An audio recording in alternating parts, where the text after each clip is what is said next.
Bolt your windows. Lock your doors. Check your closets. Look under your bed. And then prepare yourself. For it's another episode of Dark Knight of the Podcast. Whoa!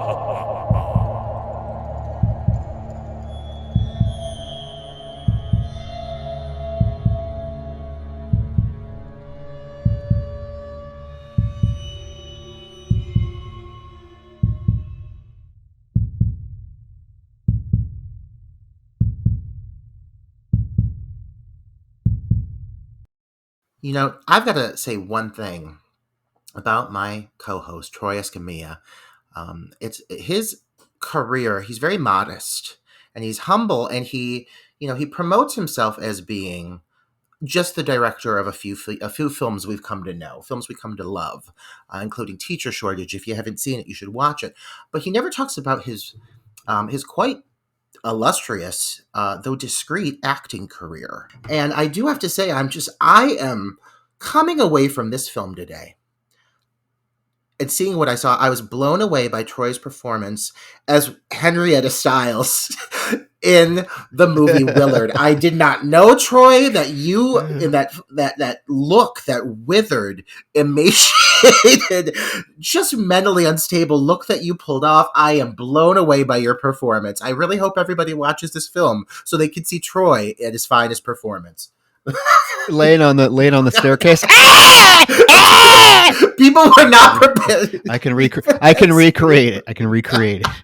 You just scared the shit out of me. I wasn't even prepared for that. Henrietta Stiles, you know what? Really actually played by Jackie Burroughs, let's be real. But I mean, the look, it's uncanny, the resemblance, Troy.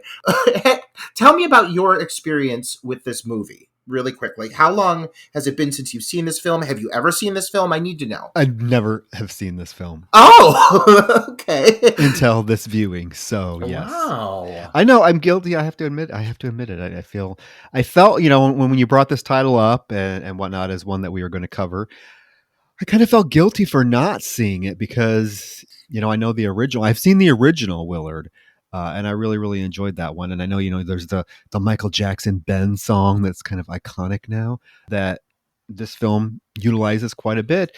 And I remember, like, it's interesting because I feel like this film is, and I don't want to say this in a really bad way because it's a pretty good film. I feel like it's so forgettable, or it's forgotten. And I really didn't even think about this title until you brought it up as one that we were going to be reviewing this month. So I am thoroughly glad that I got to view it because what a treat, And I just want to say this right off the bat. We talk about, lately we've talked about all of these horror performances that have gotten snubbed by awards, right? Mia Goth this year in Pearl. There's been Lupita Nyong'o, Toni Collette, Hereditary, Florence Pugh in Midsummer. What about fucking Crispin Glover in Willard? I was actually very blown away by his performance in this film. Yeah. I mean, I think that, Crispin Glover is always kind of playing these larger than life or often more eccentric characters. I mean, I thought of this and I automatically thought it was like a Pokemon evolution of the character that he played in Charlie's Angels Full Throttle when he was obsessed with hair. Like, this is that character with like a heart, super weird. His portrayal of Willard is very internalized, very sad, but his own worst enemy. There's so many interesting themes explored with this character and how he is like a subject of a really unfortunate just upbringing, but also like he is kind of his own downfall as well, in the fact that he just operates the way he does and he makes some really poor choices, and it causes for a really unique reaction from, at least from me as the viewer. So when this title was recommended by our guest today, we are having a guest. This is exciting. It's been a hot minute. It's been a while, yeah. It's been a while. Yeah, when this title was recommended, like, we always say pick a few that you really love, and we're gonna dwindle it down. It's like American Idol. We like vote it down to one selection. And like when this was on the list, this really popped out to me because you're right, Troy. This is a title that came out. I remember being around. Never saw really anything to do with it after. I'll see little hints of it in the annals of the internet, like horror blogs, like coming up here and there. And whenever you see it talked about, it's with a lot of like love and appreciation from the fan base. So, God, I'm happy that we chose a movie that's just so out of left field. And our guest, Kyle Haines, who is here with us right now. Say hello, Kyle. Hello. You are the reason for this title coming up. And I just want to ask you right off the bat, before we even get into a proper introduction, tell us why you picked Willard. So this was back when my mom and I were living in an apartment, and the previous owner left behind their surround sound system. And the only problem is it worked with AV cables only, so the red, white, and yellow cables. Um, and I wanted to pick a movie during the horror season that was VHS that I could utilize with the surround system. And the first one I picked was Willard. Um, and I was so enraptured by this creation that I was witnessing, and hearing all of that unique music score and that atmospheric sound design just crashing through the speakers. I fell in love with the movie right then and there, and since 2015 I've been watching it every year for Halloween. Oh, understandable. Like that is like kind of a really great film for that season. It captures like a lot of that like dark, chilly, desolate autumnal vibe for sure. That really is like a great seasonal selection. I think that it would make sense to play it around that time. I might add it to my own lineup because honestly, I agree on that. I always like to explore like why a person picks a title, what is the motivating factor, what makes it pop for them. Because I think that tells a lot about of like a film viewer. You know, like your top movies are very defining of I think who you are and what your tastes are. And you are somebody who has a lot of great taste when it comes to cinema in general. I know few people who can articulate and properly express an accurate description of a piece of cinema with a lot of thought behind it that's never really offensive, but it's always very like it can be very pointed. And I appreciate how honest you are when you do sit down and review titles. I don't know anybody else who knows as much about film in general as you. Have you been a fan of cinema since you were a child? When did you develop this love for film? Pretty much ever since I was C-sectioned out of my mother was when I fell in love with movies. I can't. I would probably have to be around 4 or 5 years old as the earliest I can remember. I don't know how we drove there, but we did, and we went to a movie theater. My first time, it was 2003. It wasn't this, which would have been horrific, but uh, it was Good Boy, which was a movie about Matthew Broderick, who voices a fucking space dog, comes down to Earth and is like, "Are you human dogs doing okay down here?"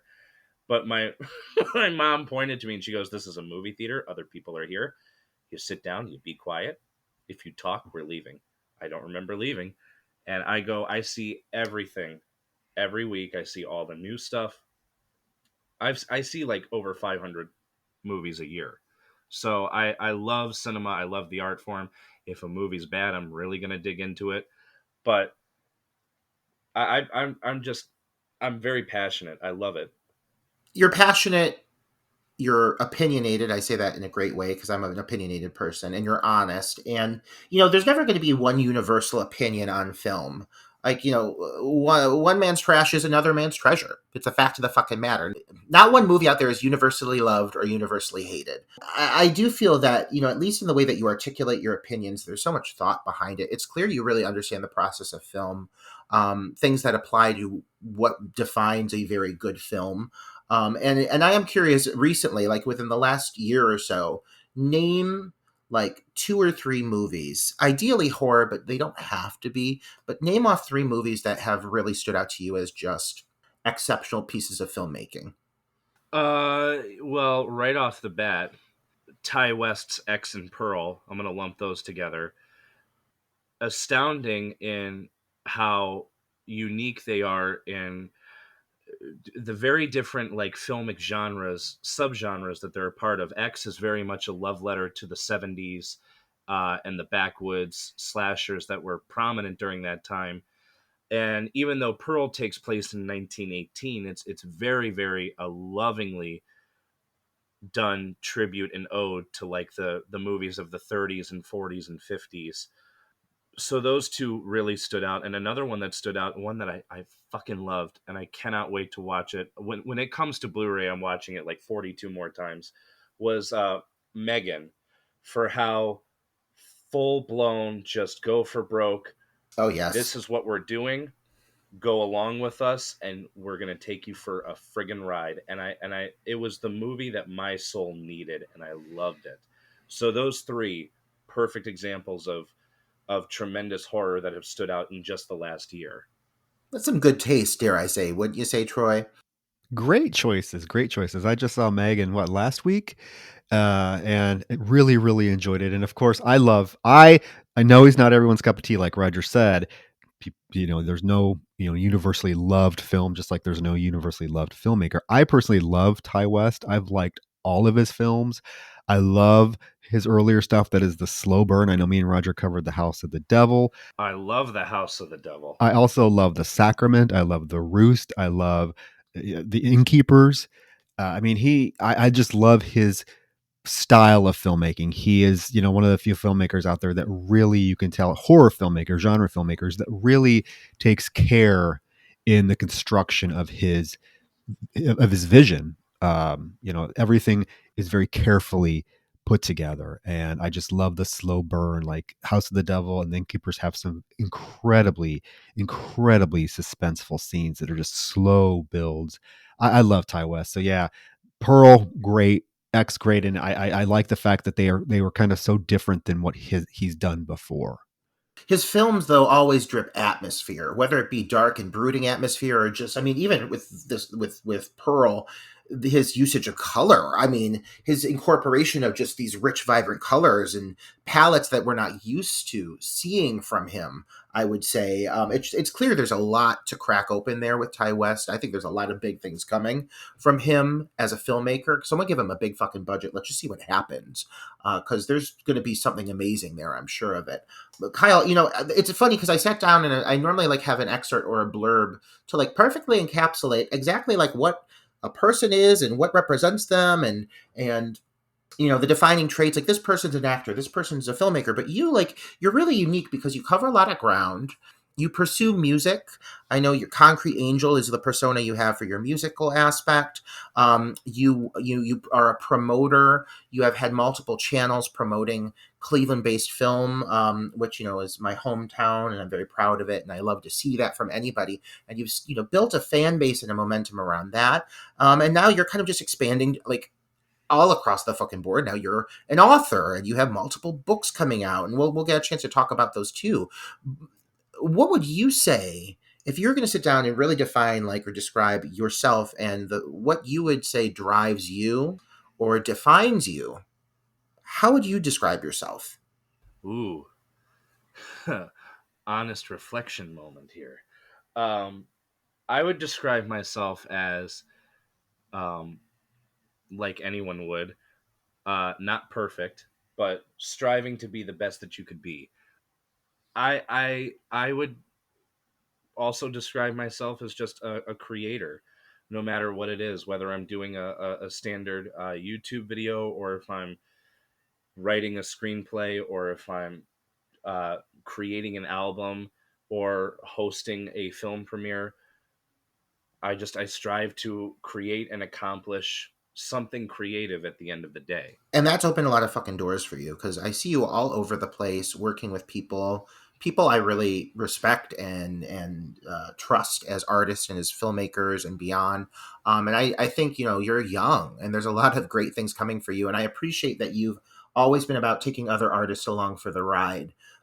So Troy and I are excited to take you along for the ride on what we do, which is talk about fucking movies, horror movies, big scary movies, two big gay men ready to chat it out with my good friend Kyle. And Kyle, thank you for picking this title. It was a great experience for me getting to revisit this again. I had forgotten so much about this. So if you two are ready, what do you say? You ready to dive in? Let's do it, Roger. Let's You ready? do it. Yeah. Let's go talk about some fucking sentient rats. I can't wait. This movie, oh my God, this film. If there's one thing I can say about it, it has character. Dark and melodic and melancholy character. But like this movie knows exactly the tone it's going for. Again, we're talking about atmosphere. I mean, talk about a movie dripping with atmosphere. This movie has it for days. Well, and I think it's established right from the opening credit sequence. We've talked about Roger. I think we even did a top 3 mini episode on our Patreon of like our top 3 favorite opening credit sequences. And I had not seen this movie, but right away with this opening credit sequence is pretty damn eye-catching.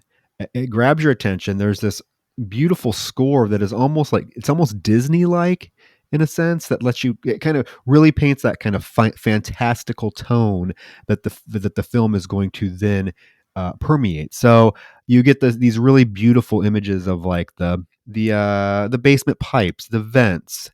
As the camera's going through all of these little tunnels and stuff, and then you get like Crispin Glover's picture pops up, and it's so fun and well done, and it really sets the tone for what you are getting with the film. It does. And I have to state, knowing that this film is directed by Glenn Morgan, whom Troy directed the Black Christmas remake not many years after that.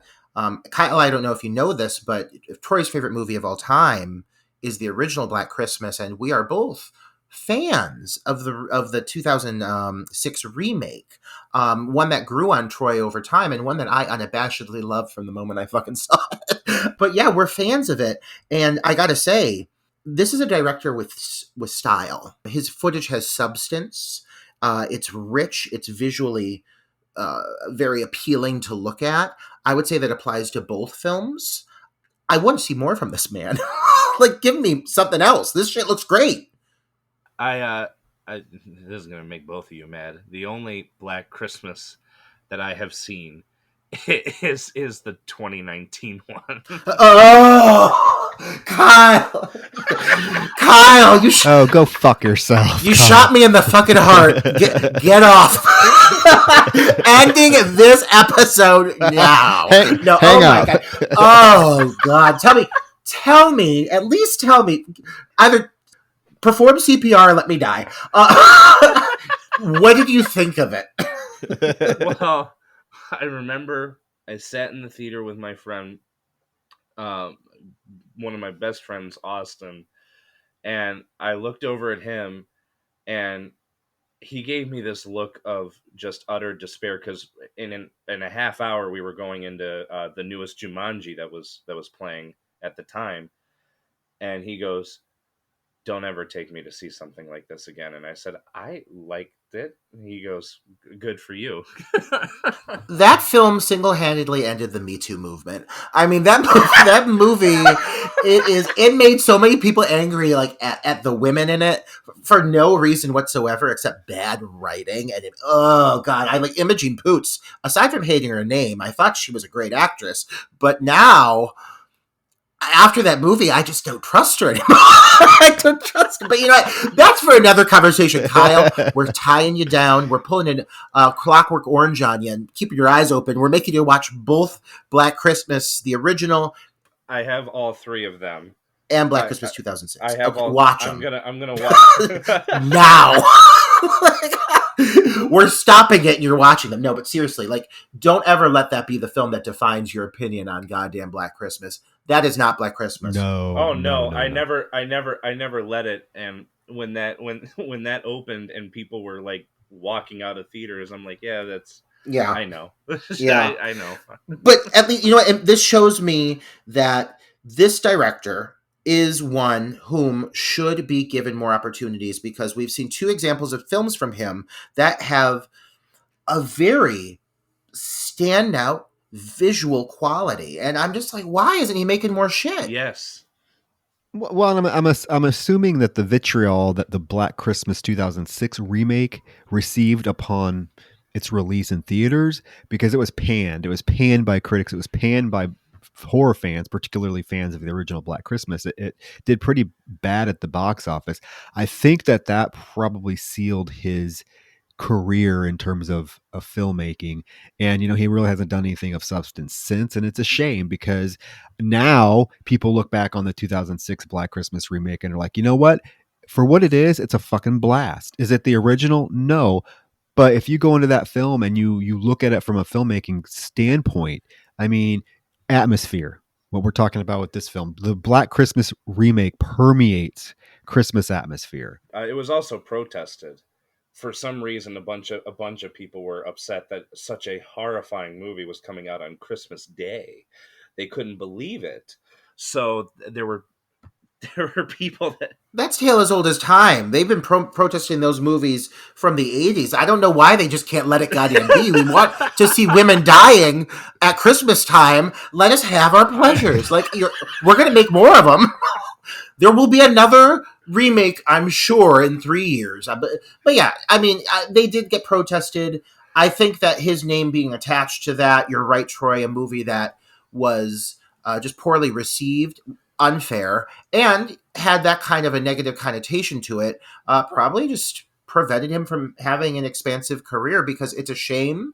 Both of these films show for what I think makes the traits of a fantastic director: substance, style, personality. So yeah, let's go ahead and dive in. We're through the credits, and this movie really starts moving immediately, pretty fast, right off the bat. I mean, like, it's telling a story. It moves at a pretty fast pace. Yeah, I mean, right after those credits are done, you meet Willard. You hear his mother yell for him, "Willard, there are rats in the basement." And this woman. Let's pause for a second. This woman, I don't think I have ever hated a character in a film as much as I hate goddamn fucking Wilhelmina. I mean, you want to talk about a performance that sticks with you? Like, this broad is repulsive as a human. I'm sure she's sliding into dementia, but it makes me mad at her nonetheless. She at one point asks if her son's penis is hard. We'll get into that later. That left a bad taste in my mouth. So, I mean, but like, I also get that they're supposed to make it clear that this character, or I'm sorry, Henrietta. I said Wilhelmina, didn't I? Henrietta. Yes, it's some elderly matronly name, and she is really not the main antagonist here. She's just kind of a side story. But when she comes onto camera, I just I was waiting for her to have such a gratuitous, horrible death, because she's just so repulsive. But unfortunately, she's just consumed by rats, or so it seems. But yeah, no, I think they did such a great job of creating multiple characters here who are just like wretched.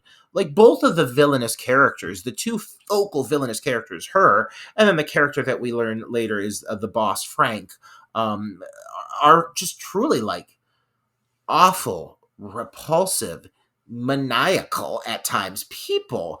And this does give you some opportunities to really just root for the character of Willard, who is, for the most part, I mean, there's areas to sympathize with him, but I would say he is a very flawed anti-hero. Yes, very, very much so. He's very much a recluse, and he doesn't put himself out there until he doesn't put up a fight for himself. He's beaten down, and he accepts it. He lets people walk all over him at home with his mommy dearest, and at work with his tyrannical boss. I mean, it's everything. And he does a good job of portraying that. Like, he's been beaten down his entire life, and he's just unable to stand up for himself, come to terms with, hey, I need to do this because these people are treating me like absolute shit. His boss is equally as repulsive as that haggard looking mother of his. But yeah, the film, I mean, it wastes no time. Yeah, we hear the mother's voice. So Willard must go down in the basement to see if there are rats. And as he's going down the stairs, the electrical panel pops, and he does see some kind of rats scattered throughout the basement. So he has to make a trip to the grocery store to get rat traps. And I love this. I love this scene. I love this scene too. I do. I love that for, a good opening of the film, a good chunk of it, there's not really a lot of dialogue. It's kind of just him set along this like either awkward silence or this like jaunty music played in the store, this like weird pre-recorded, like it's just such a weird track that they play in the background. And I like that they like kind of take their time in this moment, him looking at all the different ways that you can kill the rats.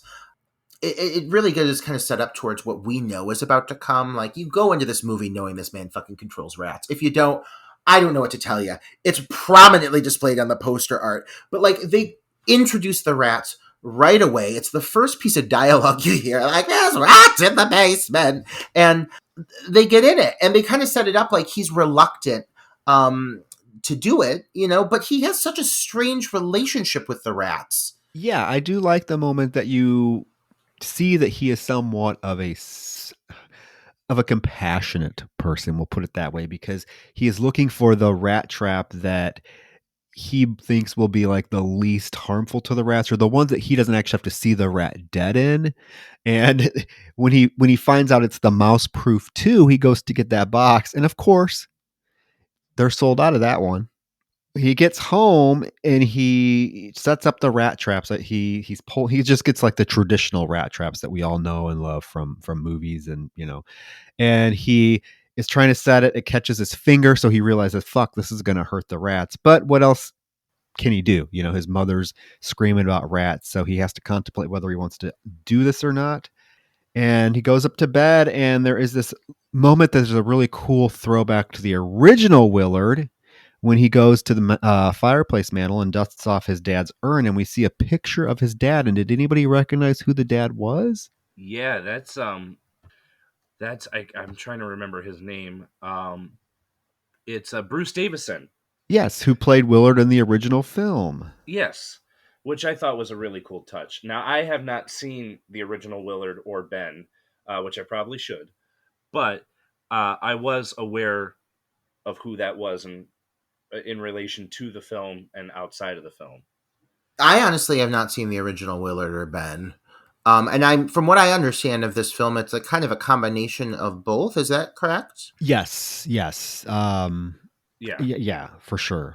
The original it follows the basic storyline. There's the mother, there's the horrible boss, there's the, working conditions, there's Socrates, there's Ben, but it takes a completely kind of left turn from this one. So I would recommend seeing it. It's pretty damn good, actually. For being 1971, I mean, the fact that the rat effects and whatnot, they're using real rats, but just knowing that it was the 70s and they were able to get these rats to do all these things, that they were already that well along, and like using animals in film and being able to train them was quite a treat to watch. Yeah, that sounds really awesome, to be honest. Because after seeing this, I will say, intrigued to look into the original film. We'll have to cover it here. Definitely. On his way to bed, his mother calls him. And so far we have not seen this mother. We've just heard this, this voice, this creaky voice, Willard. And so she calls him and she wants to know what he was doing in the basement. And he tells her that you told me there were rats down there, but I went down and I didn't see any rats. And she's like, I know there's rats down there. I can smell them. All my life, I've been able to smell mice. This woman is clearly not. I don't know what that means. All there. Smell mice. This woman, I'm suspecting, is like deep into the progressions of dementia, based off what I'm gathering. Because the things she says are unreasonable. Ma'am, I'm sorry. Your house smells disgusting in general because it's decrepit and it's crumbling, and it's this massive Gothic mansion. By the way, really, let's take a moment to acknowledge the main setting of this film, because it is a character all of itself, and it is grand. Yes, it's accompanied in the exterior with like wisping willows and lingering branches, and anytime you see the exterior of the house, there's wind and leaves blowing by it, and it's just this humongous piece of artistic creation and beauty. Yeah, it's just like dark and it's dusty and dismal. Like you mentioned, Troy, he runs his finger through the dust of like the layer of dust on his father's urn, and he like polishes it off, and you can tell this place has just been kind of falling apart. So there is an instantaneous kind of sympathy established for Willard. It's clear you're supposed to, as the viewer, feel bad for him. I mean, right off the bat, when you see the mom, you can tell this woman is on her last fucking leg and he has to deal with her. I will say, though, over the course of the movie, regarding just Willard, and because he is the focus of the whole fucking story, never is he really off screen. And saying earlier he's an anti-hero, I feel like he sets himself up to be kind of like, not a good person, but like someone that we really feel for and that we want to see come out on top. I do want to see him succeed, but there's a certain point in the telling of the story where I feel that kind of changes. I feel like Willard becomes, I guess a bad person. I mean, he does become a character who it's really hard to root for him. But luckily, the performance is so entrancing that either way, I just don't really want to see it end. I mean, I think he becomes a shitty person, but Crispin Glover, I mean, my God, this performance is phenomenal. I consider this like his signature role. Like, I mean, I understand a lot of people would go Friday the 13th 4 or Back to the Future. You get your damn hands off of her now. But but I consider this like his chance to finally showcase what he's made of. And he does an exceptional job. It's one of my favorite performances in a horror film of all time. There are moments in this film when I think that the hair was standing up on my arms because of his performance. I just did not know that he had this in him. And like I said, it's a shame horror constantly gets ignored by the Academy Awards, but this is one performance I really, really feel like should be talked about way more in the annals of great horror performances. Because this one, man, this is a powerhouse performance. I mean, his facial expressions, ticks, everything he does is so impactful, and you're just entranced, like you said, Roger, watching this performance. Unlike the first glimpse that we get of his mother as she lifts up from bed, right, her face goes right in the camera, and this is the most haggard looking woman I've ever seen in my fucking life. I could literally take this face, Roger, and use it as the next Mrs. Claus mask. Oh my God, she looks like Leatherface, but on her face. Like it looks like the skin that I imagined was removed to create Leatherface masks is this woman's face. But her name's Jackie Burroughs. I mean, like, I'm gonna say, like, we can say what we want. I'm sure that they did her up a bit. Like, I'm really hoping. I am hoping that this woman. Oh my God, can you imagine? But she's fucking great at playing someone who you want the viewer to hate. I mean, she absolutely. Oh my God. You know who she reminded me of? Who? Zelda from the goddamn. God. No, guys, you're gonna. I think when I say this, if you guys have seen this movie, you're gonna be like, "Oh fuck, you are completely right." She reminds me of like the old lady version of that little fucking bastard from the Babadook. Oh, but aged and haggard. But yeah, yes. Oh my God, that's so specific. but you're right. You are right. And she is the antithesis of just everything I hate about aging. Like, it just terrifies me that one day I will be this woman and I will be screaming to look at my son's softer, hard penis. Like, I don't want it. I don't want to ever become this woman. But I mean, this means that her performance is also quite strong against his. I don't really think there's a performance in this that I don't get kind of swept away by. There's another performance coming up here that I think is also standout that we'll be talking about shortly. Someone that's always welcome in this house. I'll say that right now. We love him. But so she calls him into the room basically to apologize to him for being a bad mother, but she doesn't really get into any specifics that she's done, except the thing that she's truly apologizing for. She gave him an awful name, Willard, and she thinks that's an awful name. She thinks that's the reason why he hasn't had a had a girlfriend or has been successful, because his name is Willard. So right then and there, guess what this old broad does? This is a 40-year-old man, and she's like, guess what? Your name's Clark now. She literally changes his name. From now on, your name's Clark. Good night, Clark. He has this look of just just complete like confusion on him. Like, he deals with this all the time. You know, this man is on the end of his fucking rope with this woman. Like, God damn it. Like, you know, he's trying to love his mother, but every time she fucking changes his name, probably 3 times a week, it's probably been Clark, Bill, Jasper, Paul. Like, every time she tells him, I hate your fucking name, because she hates him. She makes it very clear that he's a failure, that he should have a girlfriend, but he's alone. He has no friends. She just is berating this poor man. No wonder he parts his hair at the middle. I mean, like, he is just so sad.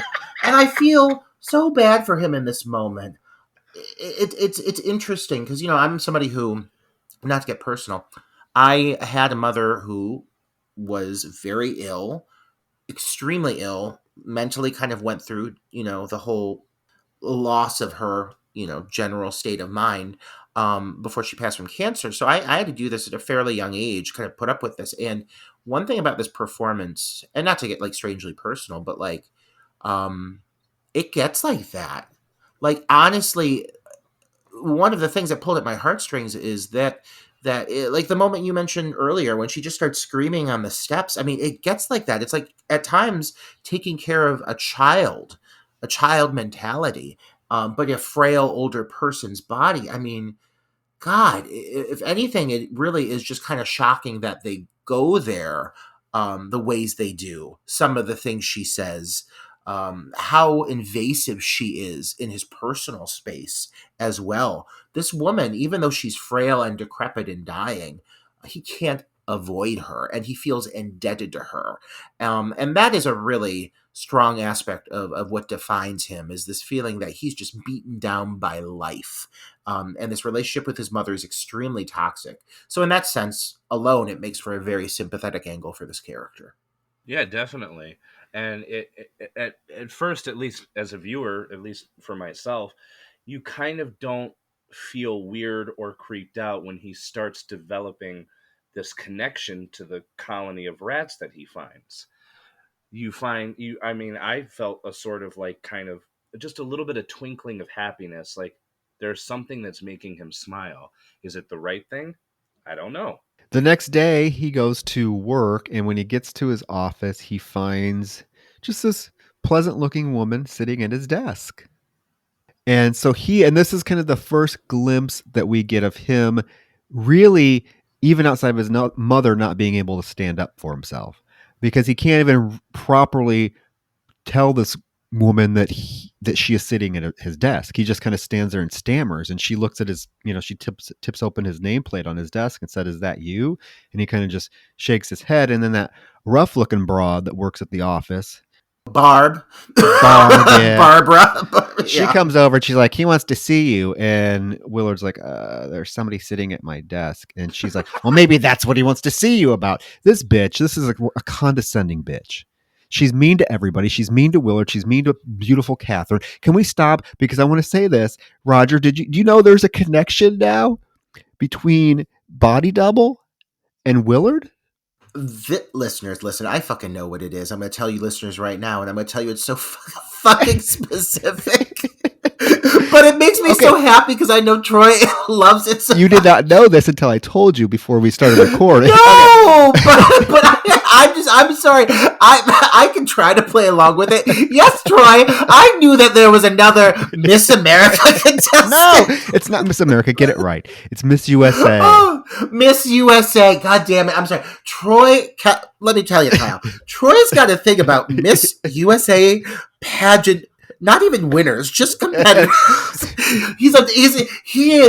He idolizes them. I think at one point Troy wanted to be one. And so at this point in the game, whenever we got a goddamn beauty pageant queen among us, beguiling us with her presence, Troy gets all giddy like a schoolgirl, just like he is now. Tell us who she is, Troy. It's Laura Herring. It's Laura Herring, Miss USA 1985. It's the second film in 2 weeks we've covered with the Miss USA, because we had the beautiful Miss USA from Body Double, Deborah Shelton.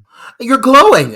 You're glowing over it, Troy. I'm so happy for you. Well, okay, but other film connoisseurs will know her from Mulholland Drive. She starred opposite Naomi Watts in Mulholland Drive.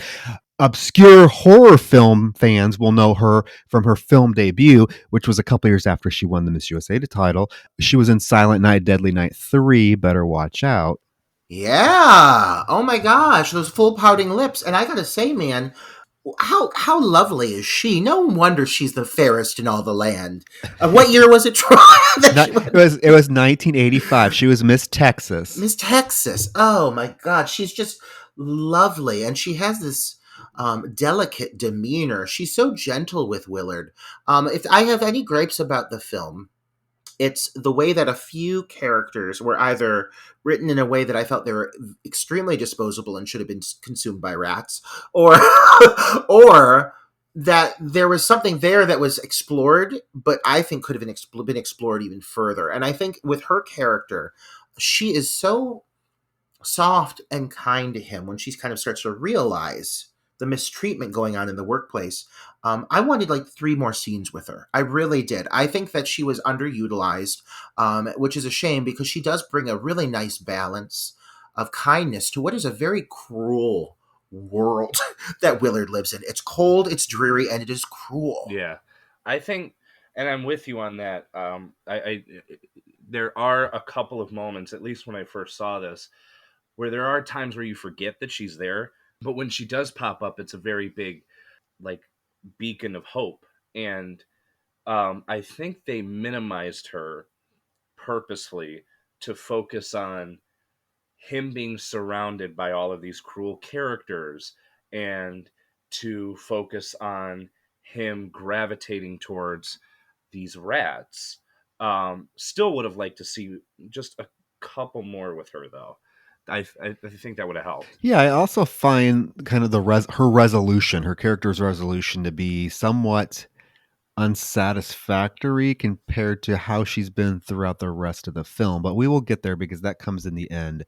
But yeah, great. I mean, she is the only person that shows Willard any sort of kindness or compassion throughout the whole movie. And right away, you can tell that she is drawn to him. She has the personality, I believe, that attaches itself to people that are loners and that are kind of dour individuals, and she recognizes that in them. She also recognizes how his office workers treat her, from that Barb now that tells Willard he needs to go see the boss, to this fucking boss, Mr. Martin, that he goes in to see.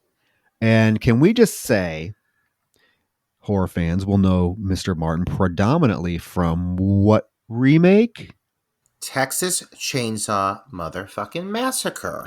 I feel like it's R. Lee Ermey. I feel like he, ever since he was in Full Metal Jacket, he has been typecast as a very specific character. And that very specific character is an asshole, despicable asshole that just screams at the top of his lungs. He does it phenomenally. But in this film, I've got to say, I feel this might be my favorite performance from him, because while he does certainly have moments where he screams and he yells and he gets angry, a lot of his pointed anger that you come to find towards Willard is delivered with an air of cockiness and collect and control, and he's very he's always very manipulative, and he always likes to have himself in a place where he thinks he's on top. He clearly thinks the world of himself, and uses that status and that stature to demean Willard. And I mean, some of the things he says to him, even when he's not screaming, when he's just delivering his dialogue so very well, some of the things he says are just horribly cruel. And my God, does he do a good job of creating a phenomenal villain who is more mentally destructive than physically in any sense. Well, I think you're right, because this particular character definitely, in the hands of the wrong actor, could have been a complete over-the-top caricature. I feel like R. Lee Ermey's performance here is so, and this is going to sound weird because in a sense it is over the top, but it's a very natural, believable performance. Like, you believe that you believe this character is who he is 100%, and you just fucking hate this guy. The way he delivers some lines where he's doing it in a way that we, the audience, know how fucking condescending and cruel he's being, but he's delivering the line in a way to make Willard think that he's being compassionate. It's you just want to punch this guy in the face. And it starts with this scene when he goes into the office and Willard's like, he asks Willard, "Who is that girl at your desk?" And Willard says, "I don't know her." And his response is, "Well, you should know her because it's your fucking fault she's there." And he launches into this thing about how he's a horrible employee. He's so backlogged on purchase orders that it's causing stress for everybody else because they can't do their job until he gets the purchase orders entered. And Willard is like, I'm sorry. I'm very sorry, but my mother is sick. And he says, "Oh, so it's your mother's fault." And you just want to be like, dude. And then he starts launching into this thing telling Willard he needs to put his mother in a care facility and sell the house. When he tells him he has to sell the house, hmm, it's really easy, really fast to dislike this guy, but he is so unreasonably cruel towards Willard. And when it becomes apparent, it's for these selfish reasons, because Willard, you find out, is like grandfathered into the company through his father's involvement. It's clear that he's not only trying to fire Willard because of his performance, he's really just trying to fire him because he wants the company to himself. He wants that control. He doesn't want Willard attached to it. Willard is simply attached because of his father's involvement. So, there's a lot of reasons to despise this guy, but and you're right, in the hands of the wrong actor, this could have been so over the top, and there is something so believable about Arlie Ermey's performance here that I really just get caught up in it. His inevitable death sequence is a death scene where I finally get to see a character get their just desserts. Like, Troy, recently I've said several times, like, I wish this character would have gotten what was coming to them. Thank God this is a character in this film that I feel like, my God, his outcome is so well deserved. I'm excited to get to that. So Willard again deeply apologizes and he tells his boss, he's like, "You know what? I'll make it up. I'll stay later and I'll catch up, but I gotta go." And of course, this causes his boss to go into a even more explosive little tantrum, and he screams at Willard at the top of his lungs in front of all the other employees about how big of a piece of shit he is. And he has this line that is very pointed foreshadowing that says, "I will not allow myself to be devoured by all those other rats because of you." Oh my! I mean, really hitting on the nose there. Like that line is so heavy-handed, but I love it. I mean, the tone of this movie makes that palatable for me, because that line could have also just felt kind of cheesy, but this whole movie knows exactly where it's going. Little things to acknowledge up to this point. Some of the fucking cinematography, the shot of him holding the briefcase where the camera moves down to his hand. I mean, that seems very ahead of its time for a 2003 low-budget horror film, reasonably low-budget horror film. I think here you get to see some really cool usages of motion and unique angles and so forth at play. I did appreciate that as well. Yeah, there's a lot of really, I want to say, like, a lot of the shots in the movie produced like this clammy feeling that that helps with the sense of Willard being like closed in and feeling like he's in some sort of a box that he can't figure his way out of. And the cinematography is perfect, and with the saturated and like sort of bleaker color palette that's used here, it really helps accentuate that. I feel I'm in the fucking West Wing of the Castle and Beauty and the Beast, like where they're like, "Don't go to the West Wing." Like everything about this movie just feels so like dreary, and oh my God, it's just Very monochrome, greenish gray, very small, very tiny. yes. Even the office building that they work in is so drab and colorless. It's the whole world.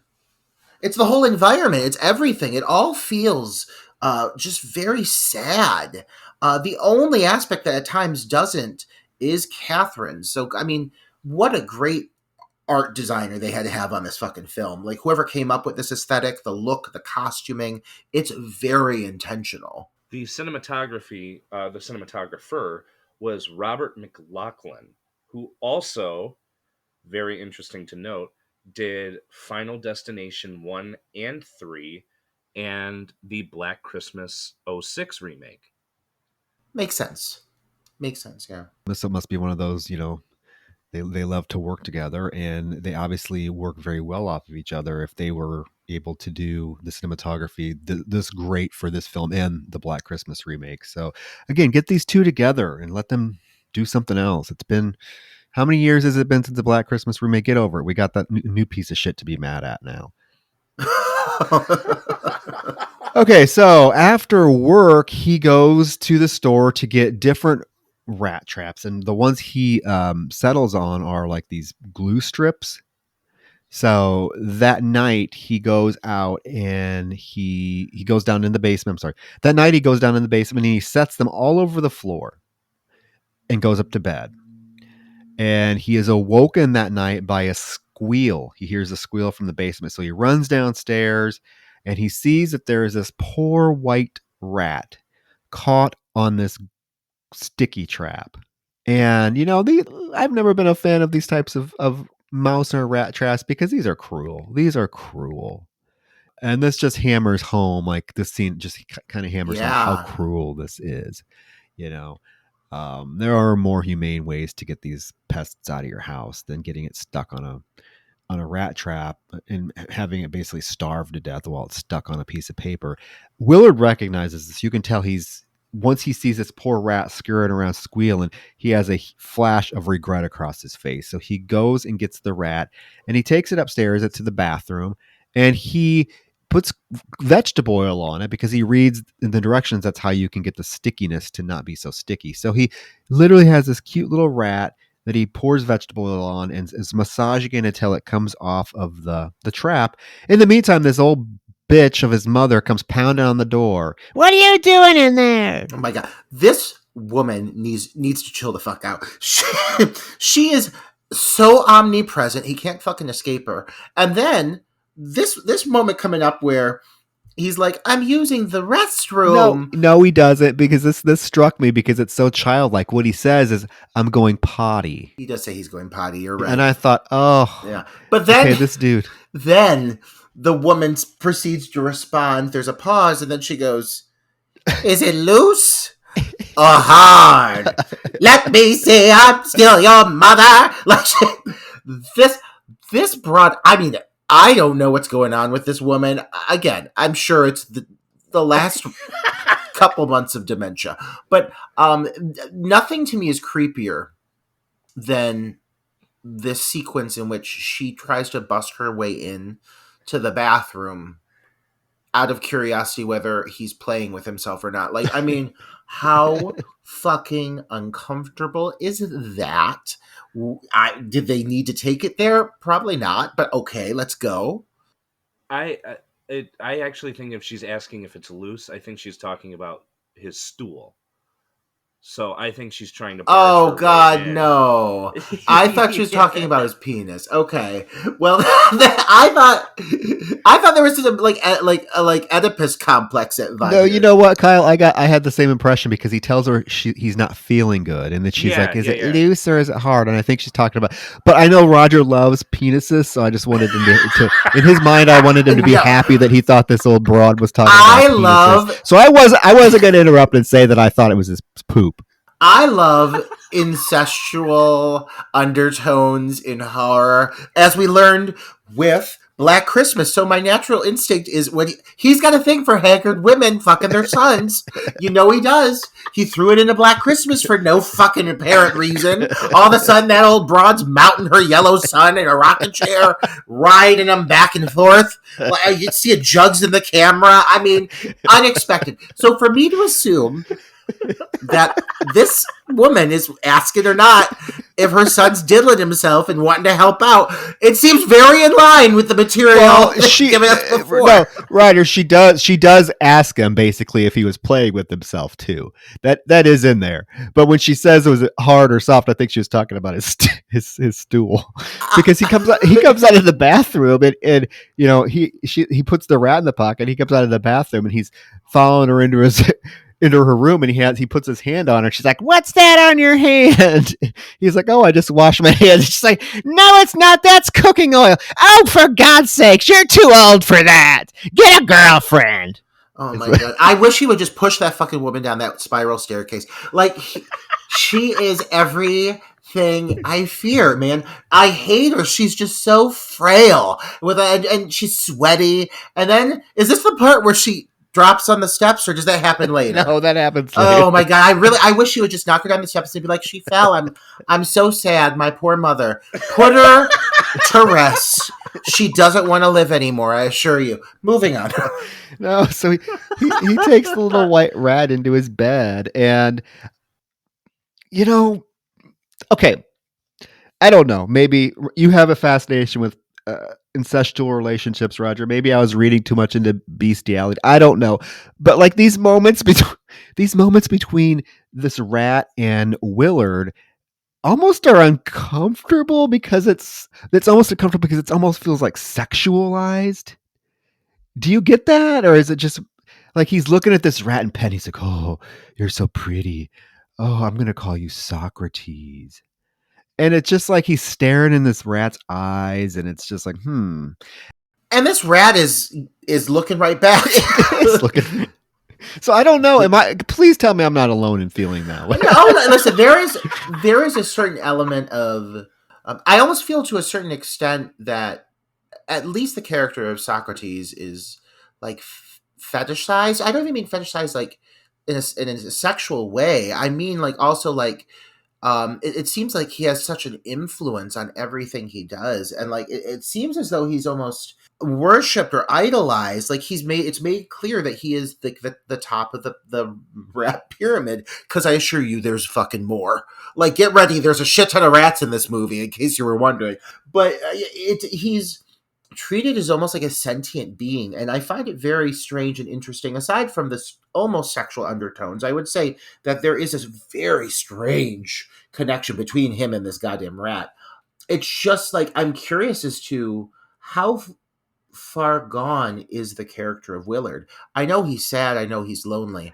Up to this point, I really took him as being, I don't want to say stable, but like I didn't read into any crazy esque elements to this individual. He doesn't write to me as somebody who's like suffering from something extreme, like a schizophrenia or anything like that. I just thought he was sad and depressed and lonely. So when this develops, it does take a really weird turn. It's for the better. It makes for a really interesting character arc, but I'm curious as to where this is coming from. This strange fascination he has with Socrates and this relationship he builds with all of the rats. It comes like kind of out of nowhere. I'm curious what nurtured that in him, developed that in him, made him feel comfortable forming this kind of relationship to begin with. Do you understand?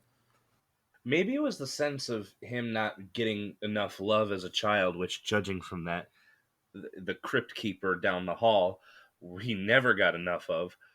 I think it was the sense of him wanting to project love onto another living creature.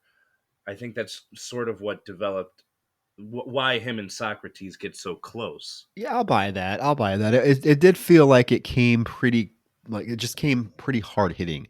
There wasn't really any build up to it or anything. It's just like boom, he sees the rat. The next thing you know, they're in bed together. Right.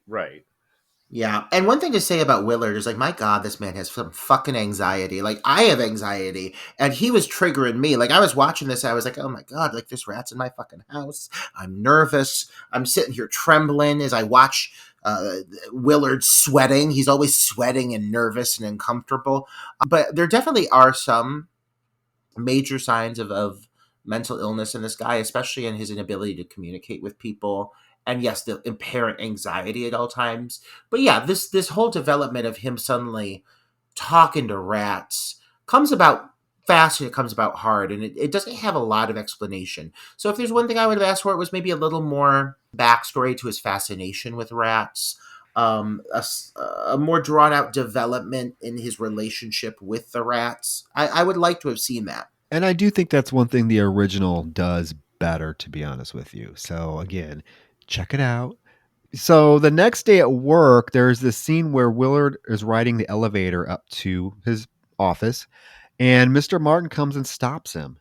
And basically, there's this whole scene where Mr. Martin, his boss, is telling Willard how much of a successful man he is, and he just bought a brand new Mercedes. And why did he need a brand new Mercedes? It's so people will take him seriously and realize that he is a successful man. And why is he a successful man? Because he's never late to work. And then he proceeds to padlock Willard in the elevator so he can't get out. Seeing those fucking coworkers in the background just like awkwardly watching, I was like, oh my God, this is so abusive. It's horrible. Yeah, well, Catherine does come out and let him out. I love this moment. That little gesture of her just removing the lock and opening the door for him. Like, when she's first introduced, she almost kind of busts his balls a little bit. You know, just that, like, I don't think she knows just how fragile he is right off the bat. Because when she's sitting in the desk, she's like, oh, used to be your desk. And she, like, tips the thing back and, like, hides his name. She's, like, kind of, like, razzing him a little bit. But it's pretty quick that she realizes just how cruel this environment is towards him. And she steps up and tries to be openly and outwardly kind to him. You know, we said it before, but I would have loved to have just seen her character develop beyond this instinct to be kind, you know? Yeah, and what I find interesting is that this is a woman that throughout the film progressively tries to show him kindness. She doesn't give up. There's moments she comes to his house. She's talking to him. She's asking how he is.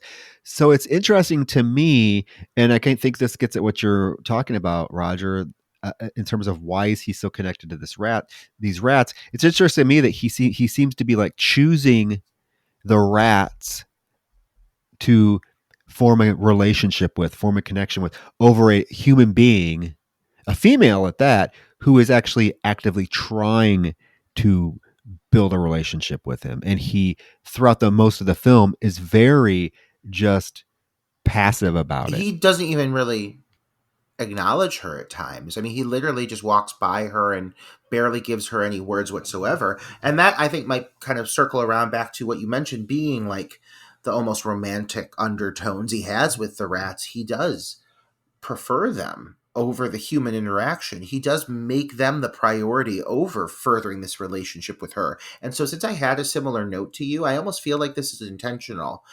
She was placed there to make it clear that he was more fixated on the rats than any form of connection, building relationships between an actual human, which would probably be extremely helpful for him overall in the long run, you know?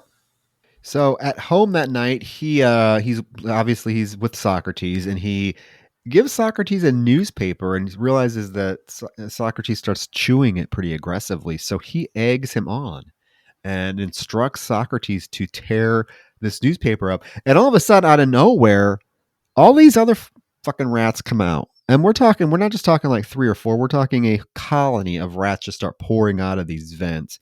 And he is instructing them to tear the paper up, tear this stuff up. And then out of the corner of his eye, he sees a big like rat that's like twice the size of all the other ones, chewing on a tire.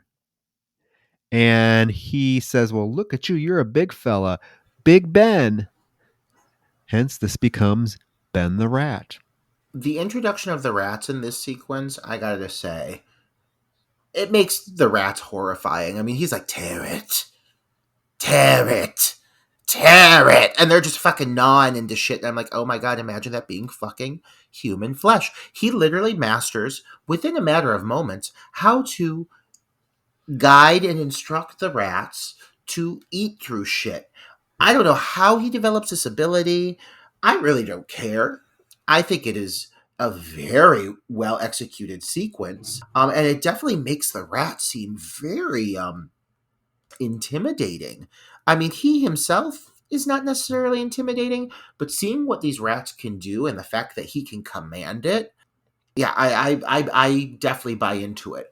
I really like that this is his kind of story arc. This is where he becomes this almost villainous figure, with the rats being his goddamn like weapon of choice. Absolutely sign me up for it. Yeah, it seems like he's very specifically training them for a purpose. And then after he trains them to chew all this stuff. He then is able to command them to get into these satchels that he has, and he's like in, and they all go scurrying into these satchels. It is a disturbing image, to be sure. It really Do is. either of you know? This is 2003. I'm really fucking curious. How much of this was actual trained animals versus how much of it was digital? Because I mean, there are shots coming up here that absolutely, without a doubt in my mind, have to be digital. But whatever is digital here is, at least from what I saw, it's pretty fucking good. So this is straight. This is straight from IMDb, and I remembered this ever since I read it. So I have it pulled up. Over 500 rats were used in the film and subjected to extensive training before being put on set. The rats were set into different categories for the actions they would perform. So you're telling me that this is a majority uh, just real fucking rats doing some of this crazy cuckoo banana shit? Those are real Oh, rats what? scurrying. Yeah, those I are mean, for real that rats. alone, this is a great fucking movie. Because the shit these rats do, like I said, Yeah. not only they're intimidating, they're smart. I mean, they are listening to commands. Filming this, I have no idea how some of these scenes were executed because the volume of rats is just insane. But it makes for an amazing visual element to the film. They had they would ink on the underside of their tail numbers, so the trainers and the crew and everything could keep track of them, of which rat was doing which action. It's amazing. It's amazing. I mean, they say never to work with children or animals. So can you imagine being on this set and having to work with 500 rats and trying to get everything to go smoothly and all the shots to go smoothly? And It's just such a massive aspect of the film too, and the fact that they managed to make it what seems to be a majority, if not almost completely, practical. I mean, this is it, buddy. This is the kind of shit I love to see from a from a filmmaker and his team. The fact that you opt to go for these kinds of practical, real moments. In this case, this shows exactly why that pays off, because the fact that none of these things appear to really be digital, if any, that transcends. It transcends here. It really is clear, and it makes for these real moments between him and these fucking rats. it also says Joaquin Phoenix and Macaulay Culkin turned down the role of Willard. Interesting, because I can't picture either one of them as Willard. Crispin Glover just nails it completely. Yeah, well, nobody plays creepy and awkward like fucking Crispin Glover. He's perfect. Well, Joaquin came close with Joker. While I was watching Joker, I was getting parallels between this and Willard. So I can see him, but Macaulay Culkin definitely not. Yeah. Oh, yeah. From those two, Joaquin would be the much better choice. But I think Crispin Glover owns this role. And again, it boggles my mind. It's not talked about more. This performance is not talked about more. So the next day at work, Mr. Martin yells again at Willard, like loudly in front of the entire staff, telling him he's losing a week of pay because he's late constantly. And if he doesn't like it, you can quit. And Willard's humiliated. So, and of course Catherine's looking on in sympathy. So Willard sneakily gets into his Rolodex and flips through it to get Mr. Martin's address, and he pulls it from his Rolodex. So we know where this is leading, right? Well, the scene with them tearing apart the newspaper and Big Ben tearing apart that tire, it's only inevitable. Then still, I think it moves pretty fast that all of a sudden this man can control this volume of rats. I mean, this is a superpower. I think isn't there a rat girl? I'm pretty sure DC Comics has a rat girl, and this is the male version of that. Truly impressive that this man can control and influence these rats so quickly. I imagine this would take years of training. He does it in 5 minutes. 5 minutes. I mean, I'm impressed. I'm very impressed. It blows my mind. I don't know if I can fully grasp or accept his controlling of rats, but for the sheer aspect of entertainment, I am going to go along with it because I very much enjoy what he's capable of doing with them. What he does with them is he goes home, he rounds them all up, gets them in the satchel, and heads over to Mr. Martin's house so that he can let them loose and chew their way through the garage and go into the garage and gnaw the new Mercedes that Mr. Martin was bragging about, gnaw the tires until all of the tires pop. The rats are the star of these moments, to be honest. Like, he's great, but like what these rats do, like you see these rats chewing through fucking rubber, then they go through these little holes, they start chewing through the tires. And it's, again, real fucking rats doing all of this shit. Big ones, little ones. Big Ben is the size of a fucking cat. They literally, like, pop these tires. And it's just, again, impressive. The word impressive keeps coming up in my vocabulary, but it blows my mind that they managed to pull this off with these animals. Well, there's this moment when he's at home and he sees Ben trying to get into the bag to go with him. And he's like, no, Ben, you can't go. If you get in there, nobody else will be able to fit. Well, then when he gets to Mr. Martin's house, he opens one of the bags and he realizes Ben is in there. And I want to know this as well, guys, because this is nagging at me too. So I want to know your guys' opinion on this. Why do you think it is that he instantly does not like Ben the Rat? Ben the Rat seems to, like, again, much like Catherine, want to form a connection with him. And we know that Ben the Rat is jealous that he has, that he's picked Socrates, but Ben the Rat, cute little thing, but is always trying to be friendly, to trying to, like I said, form a relationship. And Willard wants nothing to do with it. In fact, he just seems to despise this rat. And I was trying to figure out, like, why. I think it's a dominance thing. I think he sees Ben as intimidating Socrates in an indirect way, and he doesn't want anything to happen to Socrates. So that may be why he comes off as a little deceitful or spiteful to him. Other than that, it just seems like, I mean, it seems maybe Willard is thinking like he's trying to take over. He's trying to gain this entire territory. He's trying to maybe gain control over something that I've gotten control over, and I don't want that to happen. Yeah, Willard does seem to be in a place where he has nothing in his life that he has an actual grasp or control over. So when he gets control over these rats, I think he very much does bask in the power of it all. He likes being in a place of power for once in his life. And so when it comes to Ben, who is intimidating in his own right, who the rats respond to and listen to and, work alongside, I think Willard, both in what you're saying, Kyle, that he's intimidated for Socrates, he himself is intimidated because Ben, when Ben does not get what Ben wants, Ben rebels. And Ben proves himself to be a rather capable and problematic rat. And so Willard, I think, it gets to a point where he's actually intimidated by Ben. Like there is a certain point where Willard has, again, no control over everything. But for this moment in time right now, he thinks he's in power, and I think he loves that. So to Ben, he likes being able to tell Ben to be put into his place because he's never had that ability before. That makes sense. I just was wondering, like, why was there such a strong initial, like I said, dislike for this particular rat that is immediate?